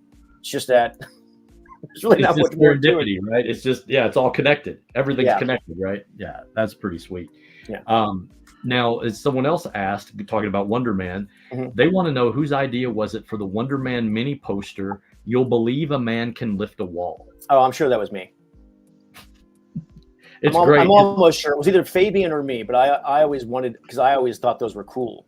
Right. So I suggested a lot of stuff for Wonder Man. I'm like, oh, I know there was a Sideways issue because I wanted to do a Sideways issue. I just always thought they were cool when I wanted to do one. Yeah. Visually, that's one of the things that I've really enjoyed about your art style. And I've from following you from different companies, from Marvel to Valiant and from to Malibu and stuff. Visually, I recognize your style instantly. It's it's very cool. And I like how the way you can tell a story in just a couple pages, or even one page. Even you're able to convey a lot in very little. Oh, thanks. Which is pretty sweet. In fact, one of my treasures I have is a piece of art that you did for me, which was a mashup of the Man of Steel and Solar Man of the Atom, because you worked on this issue of that. Yeah. I have that. I'll have to share that at some point in the. That was a fun piece. Yeah, because you worked on the final issue of that book. I did. So yeah, it's super cool. Solar is one of those characters where his costume design's so simple, but it works. It's so good. It's a great costume design for sure. Yeah, that was a really, really fun book. Like I said, my career I've been very lucky. Like I've done a couple of full-time comic books. Like I did Way of the Rat and Wonder Man were monthly for a couple of years, and it's a serious grind, especially when you can be as obsessive as I am about every little detail, and it's usually a nightmare on all the poor people I have to work with. But then I've been incredibly lucky bouncing around to Green Lantern, Solar, Legend of Supreme. I got to do all kinds of really cool stuff by doing an issue here and an issue there. Do you have a title that you haven't worked on that you've been like, oh, I got to draw that book at some point? No, I've been, like I said, I've gotten to do all the childhood fantasies. I've done the Justice League, and I did Wonder Man who had basically every character. We had a crossover. We had all that stuff in it. I got to do Green Lantern. I think there was one project that I was supposed to do with Keith Giffen when Valiant was around. We were going to do a relaunch of Magnus Robot Fighter, and it just didn't work out. Like we had started working on it. Keith had written a bunch of scripts. I was doing designs, and then just the companies, the tide shifted, and it didn't happen. So that's the only project that I was really invested in that I didn't get to do. And I think that would have been super fun. And there's always classics. Like I'd love to do Conan. I've always been a huge fan of the Warlord. I would do that in a second. Oh man, that would be amazing. I'd like to see that. Someone asked if you've ever worked on G.I. Joe. I did work on G.I. Joe, but not the comic. I worked on the cartoon. I worked on Resolute. And then I worked on the best animated. It's phenomenal. Yeah, I did character designs for Resolute. Oh man, I had no idea that. That's super cool. Joaquin DeSantos was directing over, and Dave was doing backgrounds at, I think it was Titmouse, and they needed someone to do some turns for the characters. So I did a bunch of turns for the stuff that, and Joaquin was designing the characters, and so I did a bunch of turns for those, and I did a bunch of background characters. But that show was awesome. That was one of my all-time favorite G.I. Joes. Man, arguably one of the best animated versions of Joe out there since the original. Oh yeah. Yeah, the action is unbelievable. The story is super intense. Yeah, it's a really great series. Who were some of your? I realize there's going to be some softball questions. Who were some of your favorite artists growing up? So when I was a kid, I think one of the first books I bought on my own was a John Buscema Savage Sword of Conan magazine. So obviously John's been a huge influence ever since. And then early on, when I was at a comic book convention, Creation Con, I in an art contest, I won the art of Al Williamson, and I think I was 12 or 13 when that happened. And after that, I was hooked. I was an Al Williamson guy, and then that led to Crinkle and Frazetta, like all the old. And then from there, once you start going back, then you find Hal Foster, and you have Lou Fine, and then you get Gil Kane, and so you get all these older guys. So I definitely fell in love with the older Al Williamson style stuff. And then obviously John Byrne, George Perez's, you can't grow up in the 80s without falling in love with those guys. No, totally. I totally agree with that. Gil Kane actually worked on didn't he work on either a Bravura or a Malibu title? Maybe Steven can tell me that. I don't remember. I think he did. I think it was a book. Maybe somebody in the chat will remember it, but I could have. I know Perez did some Prime. Perez, he originated the Ultraforce comic. So right, yeah, that sounds great. It's just amazing work. Yeah, for sure. So the solitaire, if I recall, if I remember correctly, there's two versions. There's a standard cover, which the classic purple cover, and then the polybagged issue with the trading cards and stuff. So when Malibu is going through the process of, they said, okay, well, we want to do this book. Our wonderful chat provider. Thank you. Yes, that's what it was. Nice. I was like, was it called The Edge? Yes, that's it. Yeah, thank you. I saw an ad in an old previews magazine I had for that when I was before the live stream. So thank you. Now I totally lost my train of thought. What was I talking about? Oh, solitaire. When you mentioned that you were the industry is so close, they call you up and say, hey, here's this, I want to work on this or whatever. When they were doing Solitaire 1, you're working on it, did they ever come to you and say, hey, here's our idea for the book, here's what we want to do, we're going to do a polybagged issue with a trading card and all this stuff? does the artist have any input on that? Could you say, I don't know if that's a good idea? Did anyone ever how involved in that process of marketing is the artist in something like that, if any? Well, I know for me, I wasn't at all. I was just working on the book, and they might have told me that they were going to do that, and I'm sure all I said was great. Okay. Right. I didn't have an opinion about that. And when it comes to the Wonder Man stuff, putting the poster in, I think that I might have even, because I would just throw stones at the moon for Wonder Man when it came. So I had no idea about marketing or any of that stuff. It's just stuff I thought was cool. Like when Fabian asked me who I wanted to be my inker, I asked if Terry Austin was free, which is a ridiculous thing to ask for your first book right. ever. But I love Terry's work, and I thought, why not? And then he was free for the first 3 issues and the rest of the covers. So not really marketing decisions. So yeah, I don't really have anything to do with any of that. That's not, but me, pie in the sky, that's more my thing. Okay. Gotcha. Yeah, this is really interesting. I'm kind of geeking out a little bit because I'm such a big fan too. So Stephen, I'm going to pitch it to you for a second. Do you have any questions for Jeff while I take a breath? It's a little silly question. With sure. On Solitaire's design, mm-hmm. was there a reason one boot was longer than the other? Yeah. So I designed him to because in my mind he was a kid who was struggling. Right. He doesn't know if he's coming or going. His dad's a crime boss. And so. Mm-hmm. The asymmetrical boot and glove design was to sort of show some of that. Okay. And I kind of liked the idea of him, whichever way he faced, he was kind of I'm going this way, I'm going that way. It's a different kind of look. And the colors I picked is because I always thought of him as being kind of a huge emotional and physical bruise. So I wanted him to be those purples and blues. That's cool. I would have thought about that. I just really like how the teals and the purples work together. Yeah. So he's kind of it's also too a superhero color scheme. I never would have thought to put together too, that teal and purple. Yeah. Well, most superheroes are primary colors, right? So you've got your reds, blues, and yellows, and then your secondary colors, your purples and your greens and your oranges and whatnot. But purple is almost always saved for kind of a villain, like your Darth Vaders and your Dooms and whatnot. And they're paired with green for some reason. I think there was a Marvel villain called the Eel, maybe, that actually wore blue and purple. I think his full costume was color. Yeah. Cool. So I picked those colors and went with that sort of asymmetrical design because I wanted to just what would a costume that this kid was putting together, what would it look like? And there's sort of a Harlequin vibe to it too,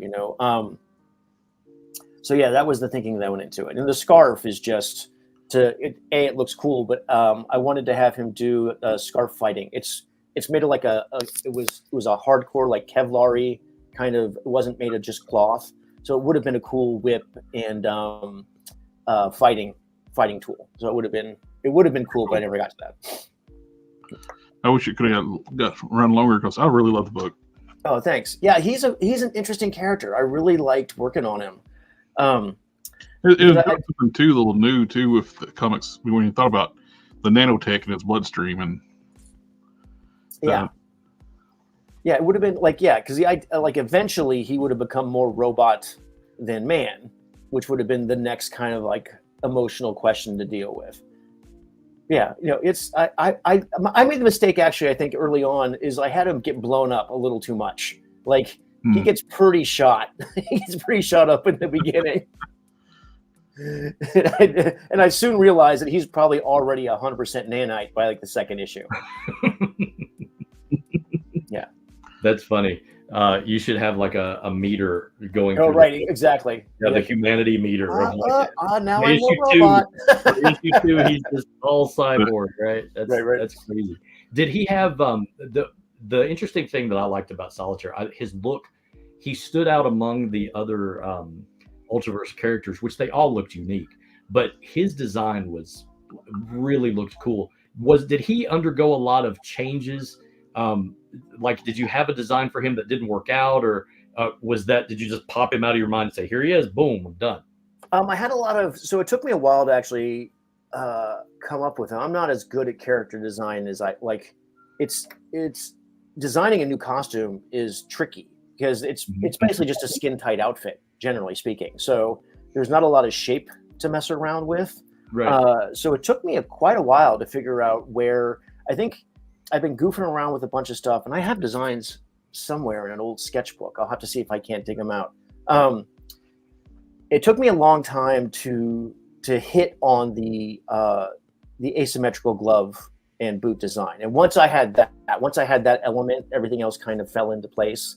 But once I had the finished costume design, I just presented it to those guys. There wasn't a whole lot of back and forth. I handed it to them. They're like, "Oh, cool," and that was kind of it. But that process took, I would say, probably a month of me wandering around the house, not getting anything done. Just try to think of something original. Sure. And he's not even 100%. I mean, it's still a costume, right? Like it's still, and he's got guns, and so I mean, I think that's always very fun. But it's costume design's hard in comics. It's hard to come up with new. I mean, especially when you think of all the things that Kirby did on the fly. It's hard to play in that arena and not constantly be holding yourself up to this ridiculous standard. You're like, well, it's got to be innovative and and connective and totally fits the character. But you're like, it's just a guy, and it's still just a guy in a suit. Yeah, it sounds like it would be in theory an easy job. Hey, I just want to come up with a superhero or whatever, but coming up with something unique that A, hasn't already been done, or B, looks like it's robbing from another artist or whatever. I mean, Jack Kirby, my God, like how deep did that go? I mean, oh my God, it's incredible. The more and more I study him as I get older, the more I realize that he was operating on a totally different level. Yeah. As I get older, I definitely have, like, I liked him when I was a kid, but as an adult, you see his influences in stuff, especially in movie. Thor Ragnarok, huge Kirby influence throughout that entire thing. The half the movie looks like it walked right out of a Kirby. Absolutely, yeah, for sure. The statues on the outside, they had Beta Ray Bill, like classic Beta Ray Bill as a statue outside the arena. Yeah, that's cool. Yeah, I should have asked Scott about this. Was there if there was ever an idea or a thought of adding solitaire to Ultraforce? I do think that there was conversation about it, but like I think before he was able to really join the Ultraverse in any kind of meaningful way, he had a couple arcs that he had to go through on his own. He's not really much of a team player. They did have Volume 2 of Prime, Hillman Prime teamed up a little bit. That's right. Well, yeah, Scott Collins did a great Solitaire Prime miniseries that was awesome. Yeah, that was a lot of fun. So, but yeah, it was definitely opposites getting through the day. So, like, I'm genuinely curious as an artist that's still in the industry, working in the industry and stuff. Social media has kind of changed the landscape where fans can communicate with each other, and obviously, we started the Ultraverse group so fans could communicate about stuff.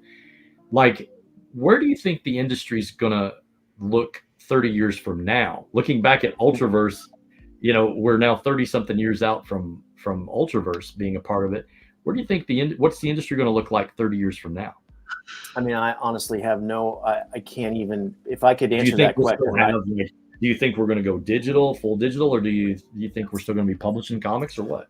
I do think there's something about holding a comic in your hand and collecting a comic that's never going to go away. Like there is, because the comic it's more than just the story. And the same reason I think that the printed books are still going to be around. How they get made, I don't know. I'm assuming, like, I know a lot of people now, I still work on paper for Rogue's Kingdom, and it adds a lot of time to the process, and I shouldn't do it, but I still like working on paper.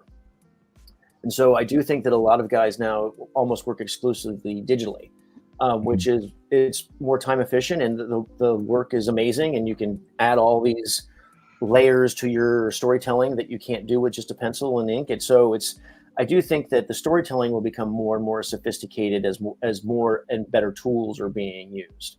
I do know that I read a lot of manga and I enjoy manga, and I do think that long-term storytelling is still going to always, I think it's going to always be around, because people, once you fall in love with a character, you kind of always want to have access to that person. So I do think that there's going to always be comics and manga and illustrated stories. How we get them, I have no idea. Honestly, I don't know. I know digital was the fear, but that didn't actually kill comics, printed comics. It added to them. I know motion comics came and went. I do know that that the different forms, black and white, color, single panel, I do think there's lots of different mediums that people have access to. I just don't know. I don't know where the genres, what genre will be popular at any given time, right? Like, I still love superhero comics, but my favorite comic at the moment is Shaolin Cowboy, who is not really a superhero, but it's just gorgeous. And then I don't know. I think that the characters of myth, right? Like the Superman, the Hercules, the Batman, those icons, those archetypes are always going to be with us because they serve some sort of storytelling function. That would be a very long conversation that I don't, but we've all thought about like what makes a character have longevity. Like, why is Captain America still around? Like, why is Batman still so popular? There's something deeply intellectual and emotional and probably psychological that we all respond to in these characters. So I imagine that kind of character will still be around, but I don't know if they'll wear a costume or use a gun or fight or have. Do you remember that Marvel comic, the What If, the joke one, where it's like, right? Where the Watcher's like, stop on the cover. Yeah. Stop reading this book. Yes, I read that many times as a kid. There's a great segment in there where Spider-Man fights the Thinker, and they have a philosophical debate. And I always thought that was, I don't know if you remember that one or not, but I always thought that was a funny way for superhero comics to solve a problem. And I just wonder, like, I have no idea where we're going to go. I, for my own edification and joy, I would love to still see, like, I like a fight scene. I like a sword fight, a gunfight. I like superheroes throwing each other through walls. I still love that stuff. Same. Yeah, so I hope that stuff is still around, but I have no idea where we're going. When it comes to like physical media, to me, I'm old, so you see the bigger. Sure. But I like physical media, like the tactile sensation of having it, reading through my books. Even when it comes to like movies, I still buy Blu-rays, and which Best Buy don't even carry anymore. Yeah, I know, it's harder and harder to find like analog material. Though Blu-ray isn't quite analog, but it's still like a physical thing. Yeah, and it will never go away. People don't understand when you buy something digital, it don't mean you own it forever. If that company goes under, like one of these anime companies, like the mergers, like the Crunchyroll or one of these ones, they merge with the anime channel. Yeah, they merge with another company, and one of the companies, all the digital copies you bought through them are going away. Right. You don't go with the merger of the new company. Yeah, but I know it's Funimation bought absorbed Crunchyroll, and Funimation's all stuff's going away. Oh, that's unfortunate.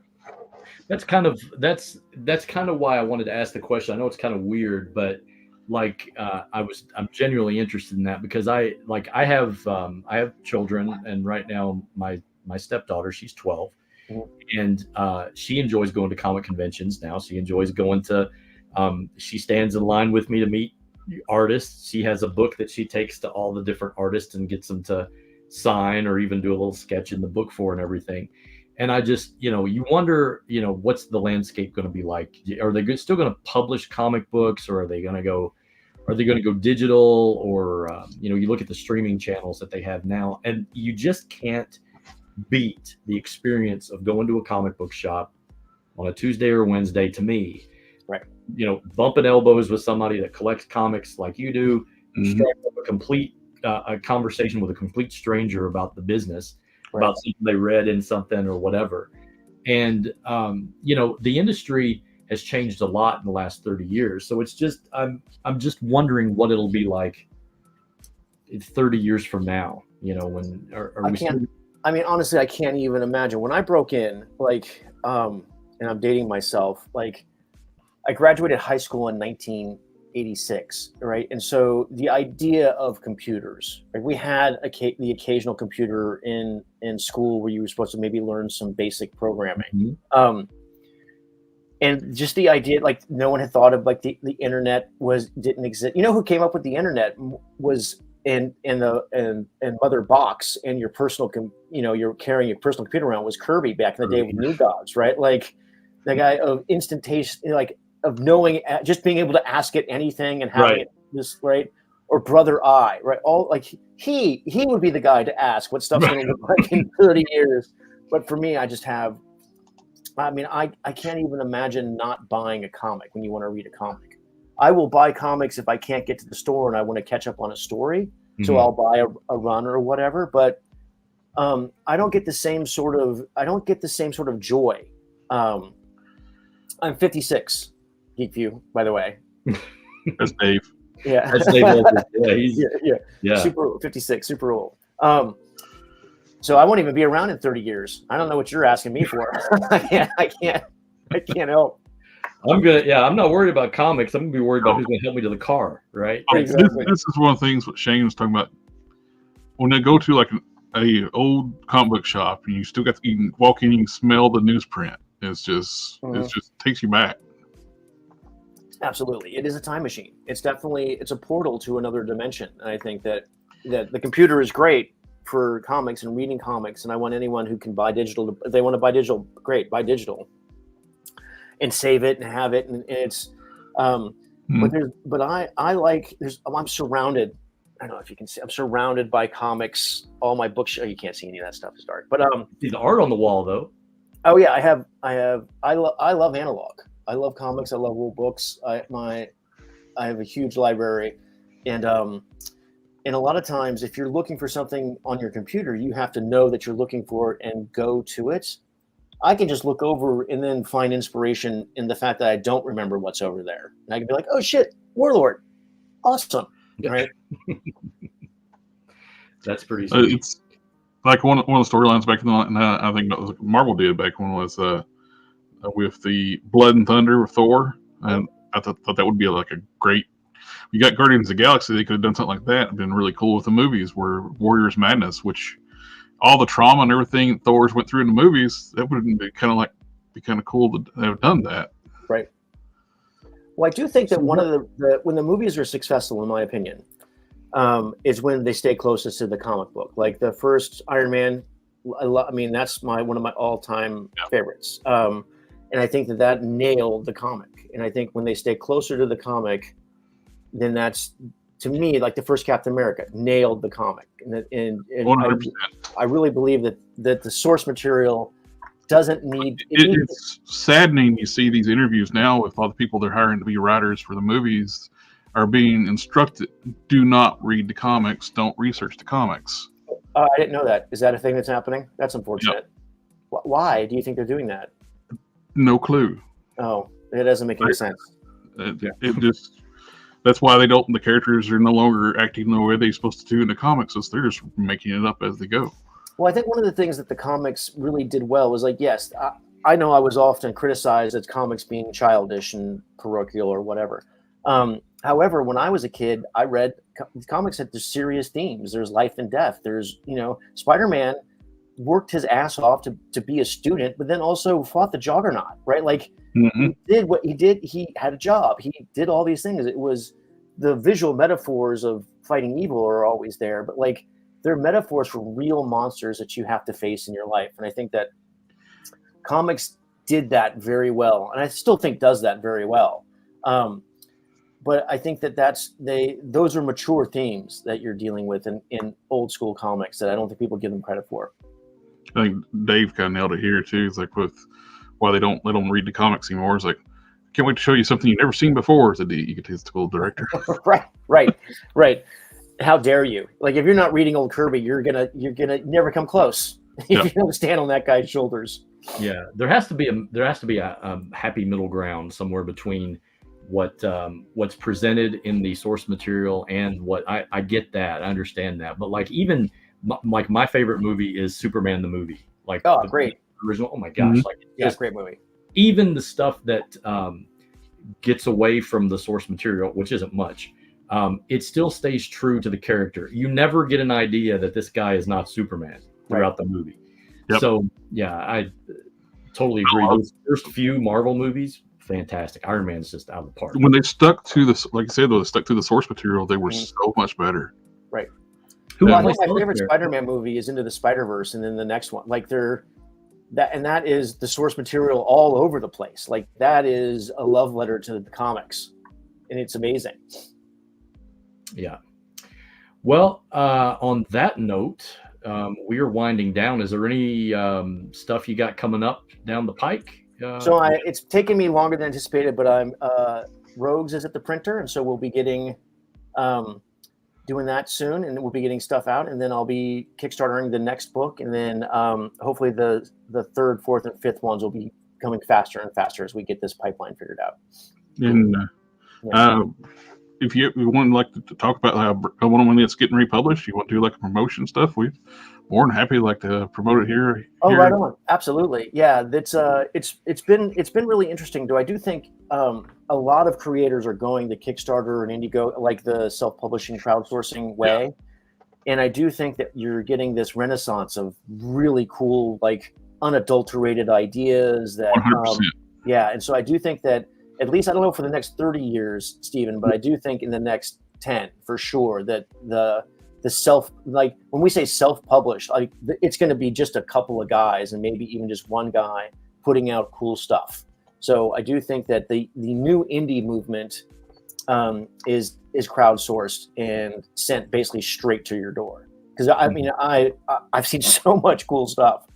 Kurtis's book, Patrick's book, there's so much stuff going out that is completely original, and like, it's important to the people making it, right, in a way that a lot of, I think that, I don't want to criticize other people how they make their comics, but I do think that the more corporate entities you have involved in a comic, the harder it is to get in, like, a personal feel for stuff. Back in the day when I was doing Wonder Man, it was really just me, the inker, the writer, and Fabian and the colorist, and like, between me and Fabian would just ask, like, when I did the Sideways issue, I just asked to do the Sideways issue. That was the end of the conversation, because it didn't matter, because it was going to be printed the same way. I was just going to be drawing it differently.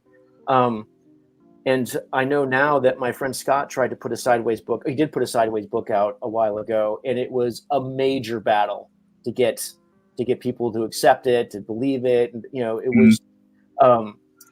And I do think the fewer cooks there are in the kitchen, I generally think the better the soup. I like when they do something new, like when Scott was talking about like the die cut ferret book, which shaped like ferret's head, and just something like a little catchy thing like that. And I remember the one book had a hole cut through the entire circle of the book because they killed off one of the characters, and got through. Malibu did. Yeah, Malibu was great for that. Their team, they had a lot of creative people on it. Yeah, there was a lot of really cool stuff. Yeah, I never would have thought to put trading cards in, like with the Solitaire book, and those were awesome. I loved them. I remember the black polybag for Solitaire with like, it was really striking having the silver line work in the black polybag. I think there's still people in the group that are looking for all the different cards to complete their a full set of them. Because there's multiple cards, right? For the I believe there's 4. I believe there's I don't have them. I don't want to open my polybags. I know they're eventually going to. I don't think I might have one polybag left somewhere in a box, but I don't. Nope. I was terrible about keeping stuff. That was Protectors number 5 with the hole in the middle. Oh, right on. Excellent. Yeah. One last question. Somebody wanted to know if your Sideways book came out before or after the X-Force book. I think it came out. I think it came out afterwards. I think it's issue 16, but I don't remember. Okay. Before the X-Force book, I don't remember that either. Okay. Are you talking? He may be talking about the Spider-Man book that Todd McFarlane drew, that had the X-Force in it. Maybe, I don't know. Spider-Man. I don't know. I know that it came out after the Fantastic Four Sideways book for sure. That burned you, right? Yeah. Yeah, that's because that's why I wanted to do it. I just picked that book up the other day. Oh, it's a good one. It's a good issue. To read it. Yeah, it's awesome. Well, listen, we can find you on. Oh, look, he's got his cards there. He's got his solitaire card. Oh, those are the Malibu trading cards. Oh, those are great. Those are great too. Very cool. Yeah. So you're on social media. Where can people find you? Jeff? I am on Twitter, Instagram, and Facebook. Just look for Johnsonverse. That's cool. And do you do commissions? I do commissions. I have not been. I've been busy doing a bunch of other animations in comic book stuff lately, and finishing up Rogues and getting it off Kickstarter and stuff. So my commission list has been down. But I, as I wrap other stuff up, I'll have some slots open. So if people are interested, just give me a contact. Sweet. Yeah. Awesome. Well, listen, thank you again. We ended very strong for the stream with you. Thank you, Jeff Johnson, for being a part of the UltraCon live stream. Oh, it was an honor, guys. It was great. I love talking about comics and Malibu. Those are great times. Those are great comics. I do have one sad thing about this. The thing I regret about this whole thing. This is only a once a year thing. Oh, yeah. The UltraCon, the whole idea of it was in the group, because we have some people that just come in the group that just want to sell stuff, unfortunately. And I'm not about that. I wanted people to talk about it and talk about fans first, not necessarily the money stuff. I meant like once a year, like get to talk to everybody, like this whole. Yeah, well, we should do a live stream like this more. You should do a live stream like this more. This is your thing, man. I'm happy to come and talk about comics anytime. Yeah, I would love to have set up like this to be a regular thing. So comics is part of my channel as well too. It's like we just don't get to talk about it as much. Well, there you go. What do you talk about mostly? What is it? What do you collect mostly? We do toy stuff a lot, and a friend of mine's got a comic book shop. He does like weekly shop unboxings. Okay. But we did early on. We did some like comic book talk, but he doesn't get time to do that too much. But I would love to have like standing like this thing. This has been so great getting to talk to everybody and celebrate what everything was. Talk about the great stuff you did with the Ultraverse, Malibu Comics, and your careers and what you're doing now. It's just great history of learning some of the ins and outs and the stuff that happened in the back end too. Oh yeah, no, I still love comics. I loved them since I was 4 years old, and I love them today. Like I still read comics every day. It's so. And getting to find out too, Kurtis was talking about that mock-up of the Batman Mantra cover. I would have loved to see that. That would have been super cool. Yeah, and plus I would love to see though. I mean, I wonder if there's a sketch out there of the Wolverine. Cutting off Batman's head. Yeah, I would be into seeing that. That would be fun. Yeah. Awesome. Well, listen, we've went long, unfortunately, and I'm going to have to hop off here. But again, to answer some of the questions that people have, you can join us. You can check out my G.I. Joe group at G.I. Joe, a Real American Hero Comic Collectors on Facebook. We got about 4,000 people over there that love G.I. Joe. And if you've enjoyed this, come check us out on the Ultraverse group as well. Jeff's there. All of the founders are there. It's a really awesome group. Jeff, Stephen, thank you so much for and all of you guys for being a part of this. We really, really appreciate it, and we'll do it again for sure. So thank you all. Ultraverse, and you guys be awesome. All right. Take care, everybody. Take care, guys. Bye-bye.